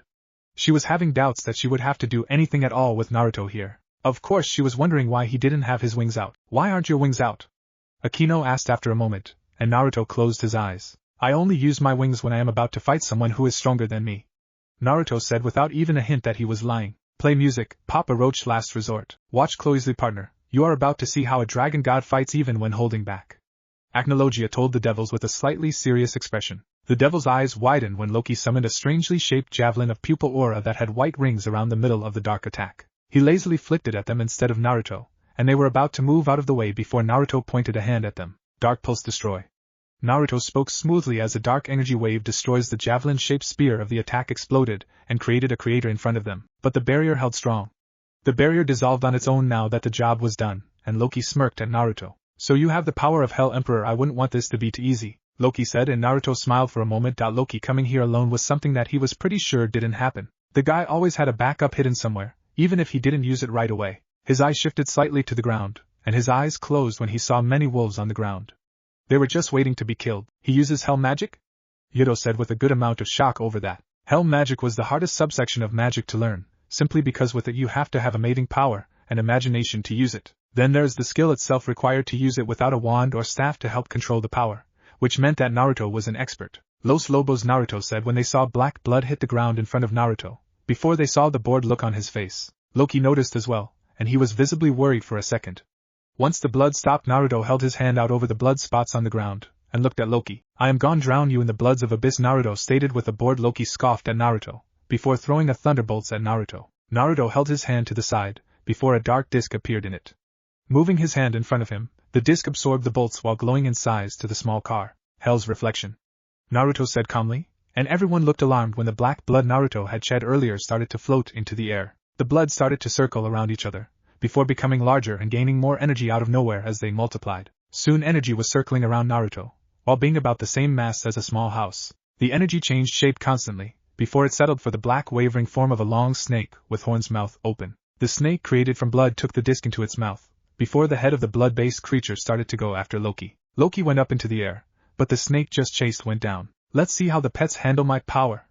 Snake maneuvered in midair. Naruto held his hand out at the chunks of ice on the ground, before they all started to fly together, and went inside the tail of the black blood snake. They went deep inside the snake creation, before they reappeared in the creature's mouth as ice teeth. Soul execution, Naruto stated calmly as he pointed the tip of his index finger at the giant dogs, and black lightning sparked a few times before growing larger and larger before it fused with the snake of sparking black lightning. Once it was fully charged, the snake shot out at the dogs like a beam of electric destruction. The lightning snake went straight through the dogs, before exploding, making a huge storm of black energy, leaving nothing behind. Naruto sure is scary with how strong he is, and he hasn't yet used more than one hand for this entire battle. He hasn't even moved from that spot, Irina thought with a small blush on her smirking face as she heard Crush in front of them systematically destroy everything Loki used against him, before turning it against him. This kid is a monster, Loki thought. Norot held his hand out and pointed it at Loki. Hado black bind, Naruto said as a black energy flew into Loki's chest, before the ground around him turned into black iron sand and wrapped around his chest and arms to trap him. Naruto started to walk towards Loki, with his sword at his side. Loki only had a second to look at Naruto, before he stabbed Loki with devastation in the chest as the sword sank into his chest full. Loki's eyes rolled at the back of his head, and fell numb to the ground. Like I said, I have no equal, you are either stronger or weaker, never the same level, Naruto said to the dead-like body of Loki. Naruto turned his attention to the rest of the group behind him as they went stiff, thinking he will finish them off, and they were scared shitless at the power he showed. Stay calm, I have no intention of fighting, but the kid there, I need to help him, Naruto stated while pointing at Issei. How, he is dead? He's been dead for a while? Or is this some kind of sick joke? Shouted at emotional Rias. Stop screaming, girl, I can revive him from the dead, just need you to listen and shut up, said a very annoyed Naruto. He was really close to killing this girl. After that statement everybody was shocked he could bring Issei from the dead like some kind of god. How can you do that? Akino asked in shock and disbelief. Naruto just closed his eyes. When he opened them, they were dark purple with 4 rings before going through a couple of hand signs. Geto, Rinna Tensei no Jutsu. A ghastly figure seen phase through the ground, pupil flames sprinting to life until it became the size of an average adult height. The king of hell opened its mouth as green pooled into the lifeless Issei. After a second his body started to twitch before he opened his eyes, seeing Rias and the others. Rias, where am I? Wait, I thought I was dead? Issei shouted after a moment of remembering, and all the while everybody was shocked to see Issei alive again. Rias reacting really fast kissed him on the lips with tears streaming down her cheeks. Everybody was happy with a shell-shocked Issei being kissed and also hugged by Rias, while Akino looked away from the sense to hide her jealousy. Issei Hayato. Everybody tensed and turned to see Naruto looking bored. Nothing more. Seeing he has their attention, I revived you from the dead. Next time do not die. I will not be your fucking guardian, stated Naruto. He looked at Irina and walked to her, being close. Irina blushed. She felt Naruto's hand cup her cheek. She looked upwards to see his eyes full of love and relief. She saw him lean forward and kissed her lips. She was shocked, so were the others. Some jealous. She closed her eyes and kissed back. She was in cloud 9. His lips were soft. Naruto stopped the kiss and looked at Issei. The only reason you are alive is I need you to protect her. If she does, I will hunt you down. Understand? Naruto asked with a stern voice. Issei, not wanting anger someone who saved his, just nodded his head high. I understand. I will protect and grow stronger, said with fire in his eyes. Naruto just smirked. I will be leaving now, as Naruto took Loki's body and vanished before anyone could stop him. God's Arc Final. Naruto had called everyone to his room for an important announcement. So Naruto, what seems to be the issue? Asks Aizen. We're going to need a lot more members for what I have in mind at the moment. Where would we get new members? At the most you could only resurrect about 3 or 4 more people, says Aizen. Naruto smirks and says a certain someone will be more than willing to lend us a few thousand. Grimmjow, catching on, put on a matching smirk of his own dark side. Naruto nods and crosses his arms as he speaks. Indeed, she will most likely come back soon to try and capture me again since I escaped last time. Here's what's going to happen. I'm going to open a portal using the sword of Shunara to the dimensional gap. It won't matter if he's expecting us or not. Once we get there, we're going to convince her to give me temporary control of the Dark Legions. How will you do that? Last time you fought him you came back looking like shit, says Grimmjow, not sugarcoating his words. He will attack to try and get rid of me. When he does that, Aizen will take the blow head on, he says. Aizen allows himself to smile a bit, as he knows exactly what his plan is. You, Grimmjow, will then disarm him after Aizen is done. Naruto finishes. Heh, sounds good to me, he says. Naruto stands up and pulls out Shunara and slashes downwards, and a black void opens up in the floor. Let's go pay Darkseid a visit. With that they were gone. XXXXXXXXXXXXXXXX. The 3 arrived in a familiar area. Apocalypse. So this is where the dragon god lives? Asked Grimmjow with his hands in his pockets, looking very unimpressed. You'd think a Darkseid would live in some sort of giant cave with lava in the ground. Lucifer, you saved me the trouble of going to find you once again. They hear a dark voice from behind them. There stood Darkseid, looking the same as he had the first time they fought. You won't get away this time, he says before creating a giant black ball of energy and shooting it at them. Aizen, Naruto commands. Knowing it was his time, he jumped in front of the attack and didn't bother to defend from it. The blast created a giant smoke screen. Naruto and Grimmjow merely closed their eyes, knowing that Darkseid wouldn't attack at that moment, as he's that arrogant. Once the smoke cleared, it revealed a burned and barely alive Aizen Sosuke. He exhaled from his mouth and some smoke came out. I'm surprised that you survived that. No matter, you won't survive a second one. Before he could attack, however, Naruto speaks up. Prepare to be even more surprised then. Heaven gift, says Aizen as a white dark pool forms around all of them. Darkseid, however, falls to his knees before falling on his face, unable to move. What have you done to me? He asks from the ground. It doesn't sound like he's in pain, but they know he won't be moving. I've lowered your resistance to your own energy. Your body is treating it as poison now, and it's killing you from the inside out. Don't worry though, I'm not going to kill you, Aizen explains before forming a small black liquid ball and letting it hit Darkseid. Grimmjow, Naruto says. Said blue-haired man teleports over to her prone form and looks down at him before unsheathing his Zanpakuto. With 2 quick slices he removes his arms from his body. They saw as his face twitched with discomfort, most likely trying to regrow his limbs, only to feel pain when his energy started to harm her more instead. Naruto kneels next to him and speaks. Now here's the thing. I'm in need of some help for something important, and I remembered that you had a few people you could spare. You're going to call a meeting of Dark Legion and inform them of a temporary change in leadership. You have no idea what you've just done, Lucifer. I do not take orders from you, not even in my current state, he says from the floor. Heh, funny. He talks like she has a choice, says Grimmjow. Do you remember last time we fought? You allowed me to attack you with what you thought were simple missiles, when in reality I was able to implant a few chakra rods small enough to go unnoticed. Either that or you just believed they were of no concern to you, just in case I ever needed to use them. Good thing too, you were proving to be uncooperative, Naruto says as he stands and activates his Rinnegan. Putting his hands in the ram hand sign, they watch as Darkseid body starts to shake before 6 rods pop out of his chest. Now to have you release a blast of power that everyone will feel. A few seconds later, hundreds of portals begin to open and people begin pouring in. Some stood up to the trio. Kevin 11, Black Lantern Kratos, Red Lantern Rockner. Good afternoon, everyone. As you may or may not know, my name is Uzumaki Naruto. Though I guess you could call me your new leader, he says as he steps aside and lets everyone see the downed form of Darkseid. Eisen noticed the Kevin narrow his eyes at them. Though he could tell it wasn't out of concern. There's some things we need to talk about. XXXXXXXXXXXXXXXX. Hours later. Well, I think that went rather well, says Naruto lounging on the couch at home. There's one thing that I want to know though. Starts Grimjow. Once Naruto's attention was on him, he continues. This plan of yours, how will your little girlfriend react to it? I will explain to her either at the meeting or after. Eisen, did you put him in the tube? Asks Naruto. Yes, I even threw a few more gift ball at him to make sure he stays down. He replies, drinking his coffee. Good. If you'll excuse me, there's one more piece of business I have to attend to, he says before a magical circle appeared underneath him. Things are about to get more lively, says the skin, sighing knowing he'd have to do work. I know. What a crazy bastard. Oh well, I can tell it's going to be fun, says Grimju.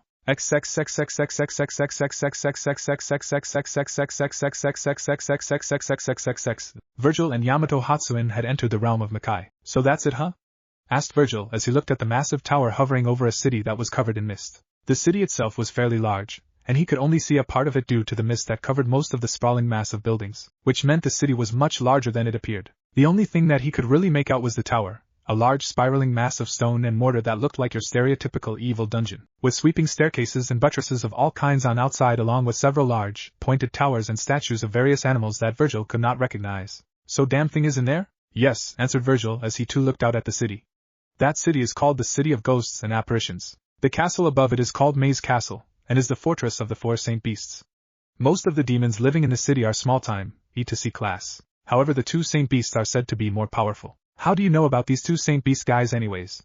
Asked Virgil. You've been up for like 100-something years, haven't you? A tick mark formed on Yamato's head at being reminded how old he was. However, he didn't let him know how his words irritated him because they formed about a year before I was forced to live in the human world. While they aren't that powerful compared to some of the demons in Makai, they are powerful enough that they were able to take over this city. They are also vastly more intelligent than the demons I have had you face thus far. Demons that lived on the plains of Makai were generally very stupid, lacking in everything but the most basic forms of instinct. While some of them, like the Greater Fiends and the Orangura, had a lot of power, they did not have the brains to properly use that power. Virgil nodded before he turned to Yamato and grinned. You coming? Yamato looked at him with a blank expression. No, he said with no emotion, and vanished in thin air. Virgil grumbled for several moments before blinking as several ghouls surrounded him. Not in the mood to deal with these small fry, he growled. What the hell do you pricks want? The ghouls ignored him, however, as they talked amongst themselves. Such a delicious smell. He looks so tasty. Let's eat. Several large tick marks formed on his head as the ghouls spoke. I suggest you all shut the fuck up before I rip your goddamn intestines out of your throat and shove them up your ass. He let loose a small amount of his power and killing intent.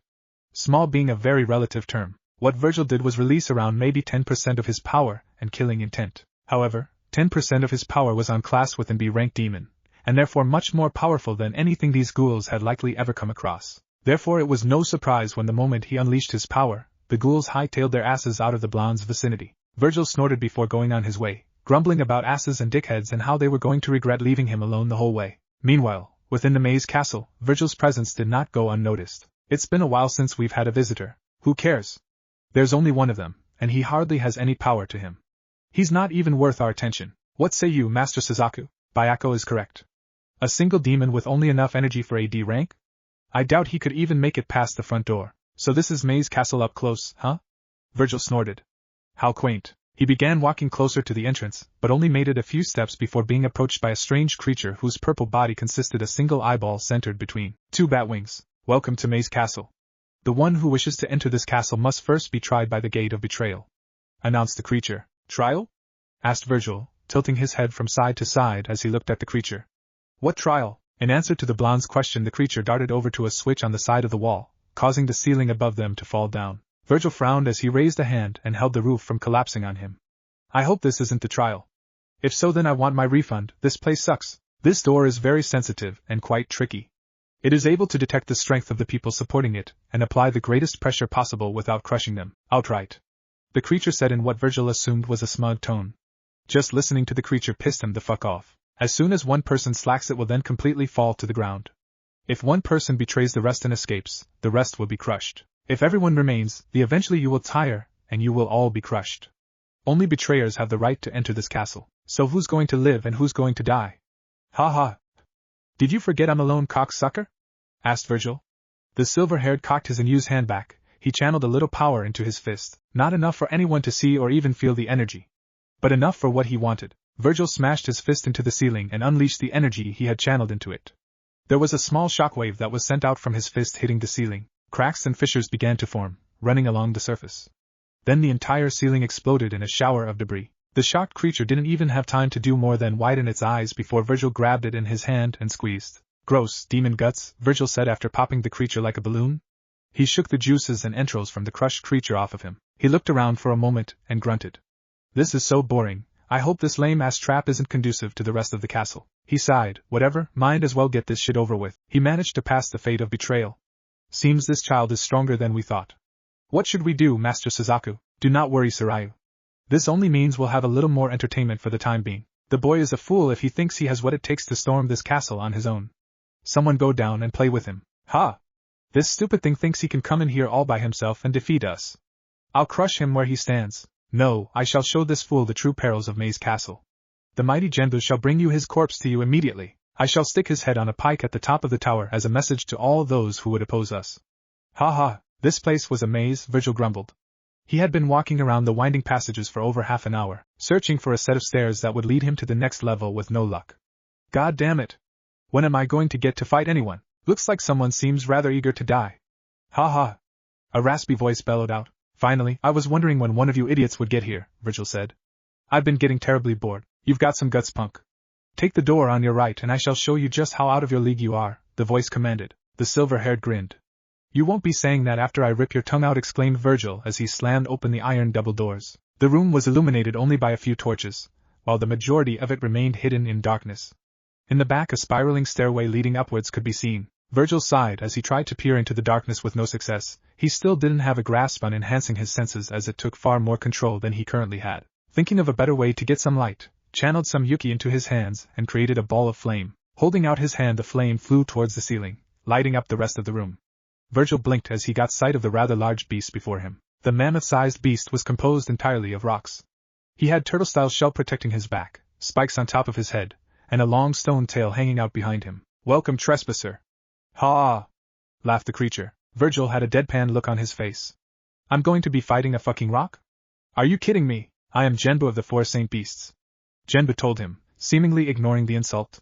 The man was not only a rock, but likely as dumb as one as well. Any last requests before I rip you limb from limb? Yeah, how can a beast be a saint? Asked Virgil, and I've heard of pet rocks before, but talking rocks? This is the only set of stairs leading up to the tower. You can defeat me and go up there on your own, or I can drag you there once you've stopped breathing, bellowed Genbu as he smacked his tail against the floor, creating a giant crater. I hope you don't have anyone back home waiting for you, or they're going to be left a widow. That was lame, Virgil said, such a lame comeback. Can't you do any better than that? You've got guts for such a pathetic creature. Ha! Genbu laughed as his tail sunk into the ground. Genbu's tail shot out of the ground from behind Virgil, attempting to smack him across the room. Not that the blonde demon shinobi had any intention of letting it. Turning around, Virgil unleashed a blast of energy from his fist, smashing it into the tail and destroying it. The tail reformed and retracted back into his body a moment later. Ha ha! Thanks to my body structure, I can become one with any type of rock. With a little rearranging, I can make any stone one of my limbs. Since this whole chamber is made of stone, I have you surrounded. There is nowhere to run. Virgil's sweat dropped. Did you seriously just reveal your abilities without even being tricked into it? I was right, you really are as dumb as a rock. You have yet to see the full extent of my power. Perhaps then you won't be so cocky, declared Genbu as his entire body sunk into the stone floor. Virgil sighed. I have no desire to play hide and seek with you. The blonde demon shinobi was forced to leap backwards as Genbu's arm shot up out of the ground in the spot where he was previously standing. He back-flipped backwards several times as he avoided the rock's arms and tails that attempted to squash him. Virgil frowned. So it looks like I have to draw him out of hiding before I can cut him to pieces. Fine by me. Using pure speed, Virgil began to flash himself around the room, moving so fast that he left after images in his wake. He dodged arms, legs and tails with ease, taunting Genbu all the while. My god, you suck. It's no wonder you were the first one I fought. You're probably so weak the other beasts figured you were expendable. Genbu, frustrated by his inability to crush the blonde and enraged by Virgil's taunts, launched himself out of the ground and into the air. I'll crush you, finally! Virgil crowed as he crossed his hands and created several black discs of energy. He flung his hands out in an X pattern, launching 10 discs at the same time. 2 of the discs sliced right through his head, 2 cut off his arms, 2 more went through his legs, and 4 of them cut into his torso. The chunks of stone that had formerly been his body fell to the ground with a loud thud. Virgil smirked as he dusted off his hands. Man, that was just sad, Virgil said, shaking his head. If this is the caliber I can expect with these same beasts, then that dickhead is just making me waste my time. Don't get cocky, punk! Shouted Genbu's voice from the pile of rocks. Virgil watched in stunned silence as the pile of stones started shaking as Genbu's body pieced itself back together. Ha ha, you can slice my body up all you like, but I'll just reassemble every time. Taunted Genbu as his body reached down and put his head back on. Actually, it makes for a very nice attack. Horizontal boulder explosion. Genbu stretched his arms forward, firing them along with his head as projectiles at Virgil. He frowned as he made his hands into knife edges and slid into a wider defensive stance. He didn't even bother to use his yuki to slice through the projectile arms and head, destroying them with impunity and making the pieces even smaller than last time. Let's see you recover from that, Virgil exclaimed. This is nothing, bellowed Genbu as his body reassembled itself again. Surrender and I'll make your end swift. You can't defeat me. Horizontal boulder explosion, shouted Genbu as he started rapid-firing baseball-sized stones. Virgil frowned as he tried to come up with a plan, even as he continued destroying the boulders with well-placed punches. There's got to be a portion of his body that allows him to reassemble himself. The only problem is finding it would be like trying to find a single grain of sand on a beach, Virgil grumbled. This guy wasn't even worth the amount of time the blonde had already wasted on him. Why couldn't he just be simple to defeat like all the other demons? Well, if precision cutting doesn't work, I'll just blast the fucker away. Virgil began channeling more energy into his hand than he had previously. Enough that wisps of black energy began leaking off of his hand like steam. You efforts are useless. Just die. Horizontal boulder explosion. Genbu released his entire torso as a barrage of stone projectiles. Naruto dodged the stone projectiles, weaving through them as if they weren't even there, using the same attack over and over again. Have you no originality? Shouted Virgil as he smashed his fist into Genbu. There was a massive explosion of black energy that engulfed the large rock beast. The power Virgil unleashed caused the creature to disintegrate. Virgil looked around and snorted. How did you like that? Virgil began walking towards the stairs, grumbling the entire time. Stupid rock, making me waste so much time. Suddenly a deep grumbling roar shook the tower. Grabra! Who the hell is being so loud? Shouted Virgil. Grabra! Cracks started to form in the stone walls and the ceiling tiles began to crumble, sending debris to the floor. Virgil frowned as he looked around at the passageway, which looked it was beginning to come apart at the seams. Large cracks began forming along the entire corridor as the stone around him crumbled and broke apart. This place doesn't look like it can take too much more of this. Sped up the last bit of the passageway. He made it just as the ceiling collapsed behind him. Dusting himself off, Virgil walked up the final set of stairs and out the final opening of the tower to an outdoor platform. He seemed to be on a wide elevated stone pathway that was led from the tower. When Virgil looked down the sides he couldn't even see the ground, it was so far down. On the shorter pathway leading from the platform to the main portion of the compound stood the gargantuan white tiger. You must be the second beast, Virgil said, his tone carrying a hint boredom to it. The second same beast was a huge humanoid white tiger with teal stripes, standing several meters tall. 2 large fangs jutted out from the bottom of his mouth, and his green mane extended down to his upper back. He sported a green and red fur tunic with leg warmers. The tiger let out a low growl as his tail thwacked against the ground behind him, cracking and denting it. Pest! You will pay for coming this far into my territory, sneered Bayako before he let out another roar. This one was not quite as intense as the other one, but it was enough that Virgil had to place his hands on his ears to block out the sound. God damn it, you're loud, Virgil complained. I can't believe such an insignificant insect like you has forced me to come all the way out here, snarled Bayako. Don't be fooled by your victory over that weakling Genbu. This is the end of the line for you. Genbu was nothing. The only reason we didn't kill him ourselves is because he could communicate with the demons in the city by growling through the castle walls. Are all of you saint beasts so damn arrogant? Asked Virgil. If you think you can do better than him, then back up your claim with actions. However, Bayako appeared to not be listening to the words as he continued his rant. I am a real beast. It's maddening enough that I've been locked up in this compound for all this time without the taste of human flesh. No prey, no bones, no blood. Then you have the nerve to come in here and think you can just walk all over us. Oh, I'm sorry, did hurt your ickle feelings? Asked Virgil in a baby tone. Poor little tiger, the blonde sneered, and his tone became harsher when he spoke again. Stop your bitching and fight me, insignificant trash. I will tear you apart and eat you myself, bellowed Bayako. I will rip your sorry ass to shreds and feed you to the Fugaki, Virgil sighed. Why was this idiot still talking? Then get on with it already. Grabra! Bayako unleashed another stone-shattering roar, this one ended up reducing the wide open platform to a narrow pathway leading out to a circular area. That roar is no joke, Virgil said. Still, you're going to have to do something better than that to even put a scratch on me. Oh, is that so? Well, don't worry, I'm just getting started. Bayako plucked some hairs from his mane, started blowing on them. His breath infused them with spirit energy, as they suddenly shot out of his hand and into the air, where they transformed into 4 green-furred four-legged beasts. The 4 beasts all landed with a thud in front of Virgil. You're joking? Virgil said as he looked at the furring animals. Kittens! You attacked me with fucking kittens! What is this? A maze of powerful demons, or an animal shelter? Snapped his face as his face gained a eureka. Look to it. I know. You're opening up a petting zoo, aren't you? You won't be saying that when these kittens rip you to shreds. Bayako roared in anger. How dare this pest mock him? Virgil snorted and lifted up his hand, his fingers stretched out as he pointed them at the beasts. I don't have time to deal with trash like this. 4 black balls of Yuki on the tips of his fingers.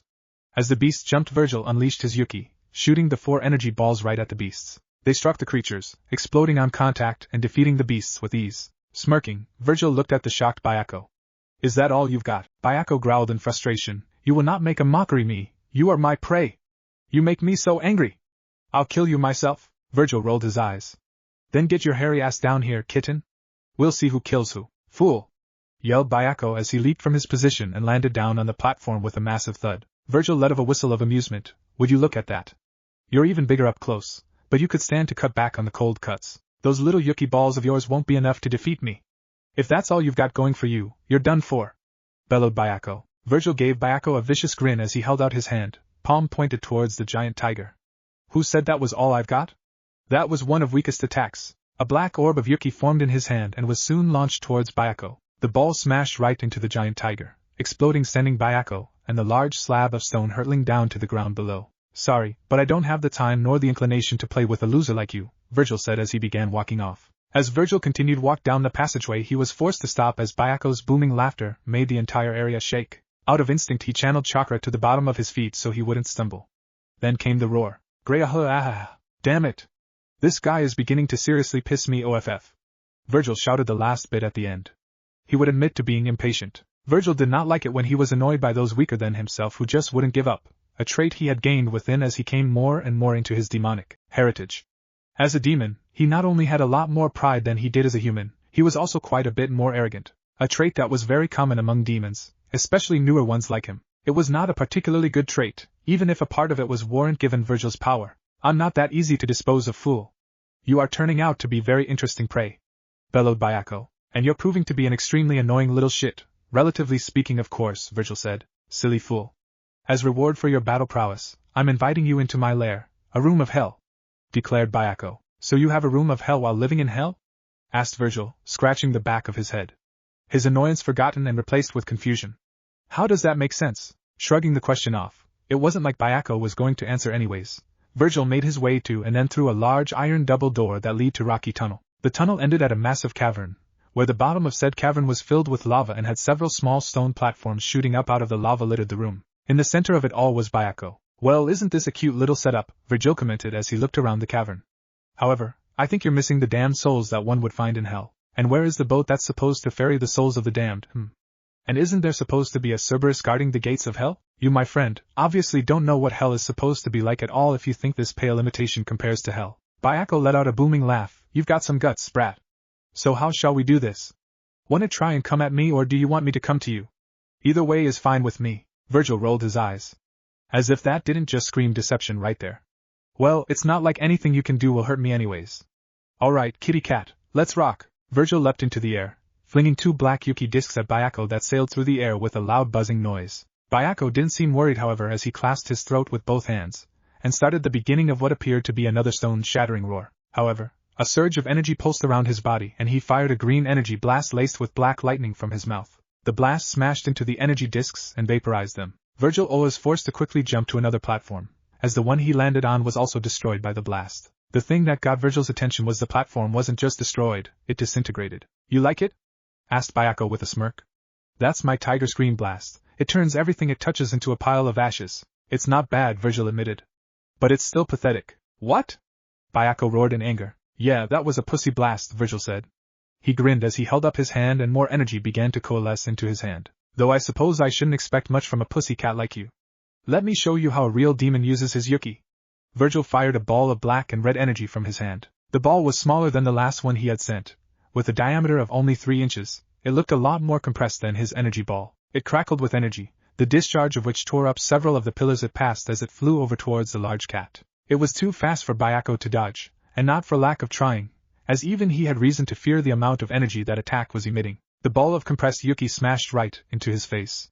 The results were near instantaneous as the ball of energy exploded, crackling with red power that looked almost like a surge of electricity being discharged into the air. Bayako's body fell down with a heavy thud, its entire head missing and the flesh at the edge of the wound blackening from having been burnt so badly. Bayako has fallen, master. Virgil walked up a spiraling set of stairs, a frown on his face as he thought about the battles he had done so far. They had all been rather disappointing to say the least. He could only hope the next beast was more powerful than Bayako and Genba had been. Exiting the stairs into a circular room with about 15 solid steel doors leading in every direction. Well, talk about your fork in the road, Virgil mumbled. I was beginning to wonder if this castle would actually live up to its name. I'm guessing only one of these doors is the right door, and the wrong ones will lead to certain death.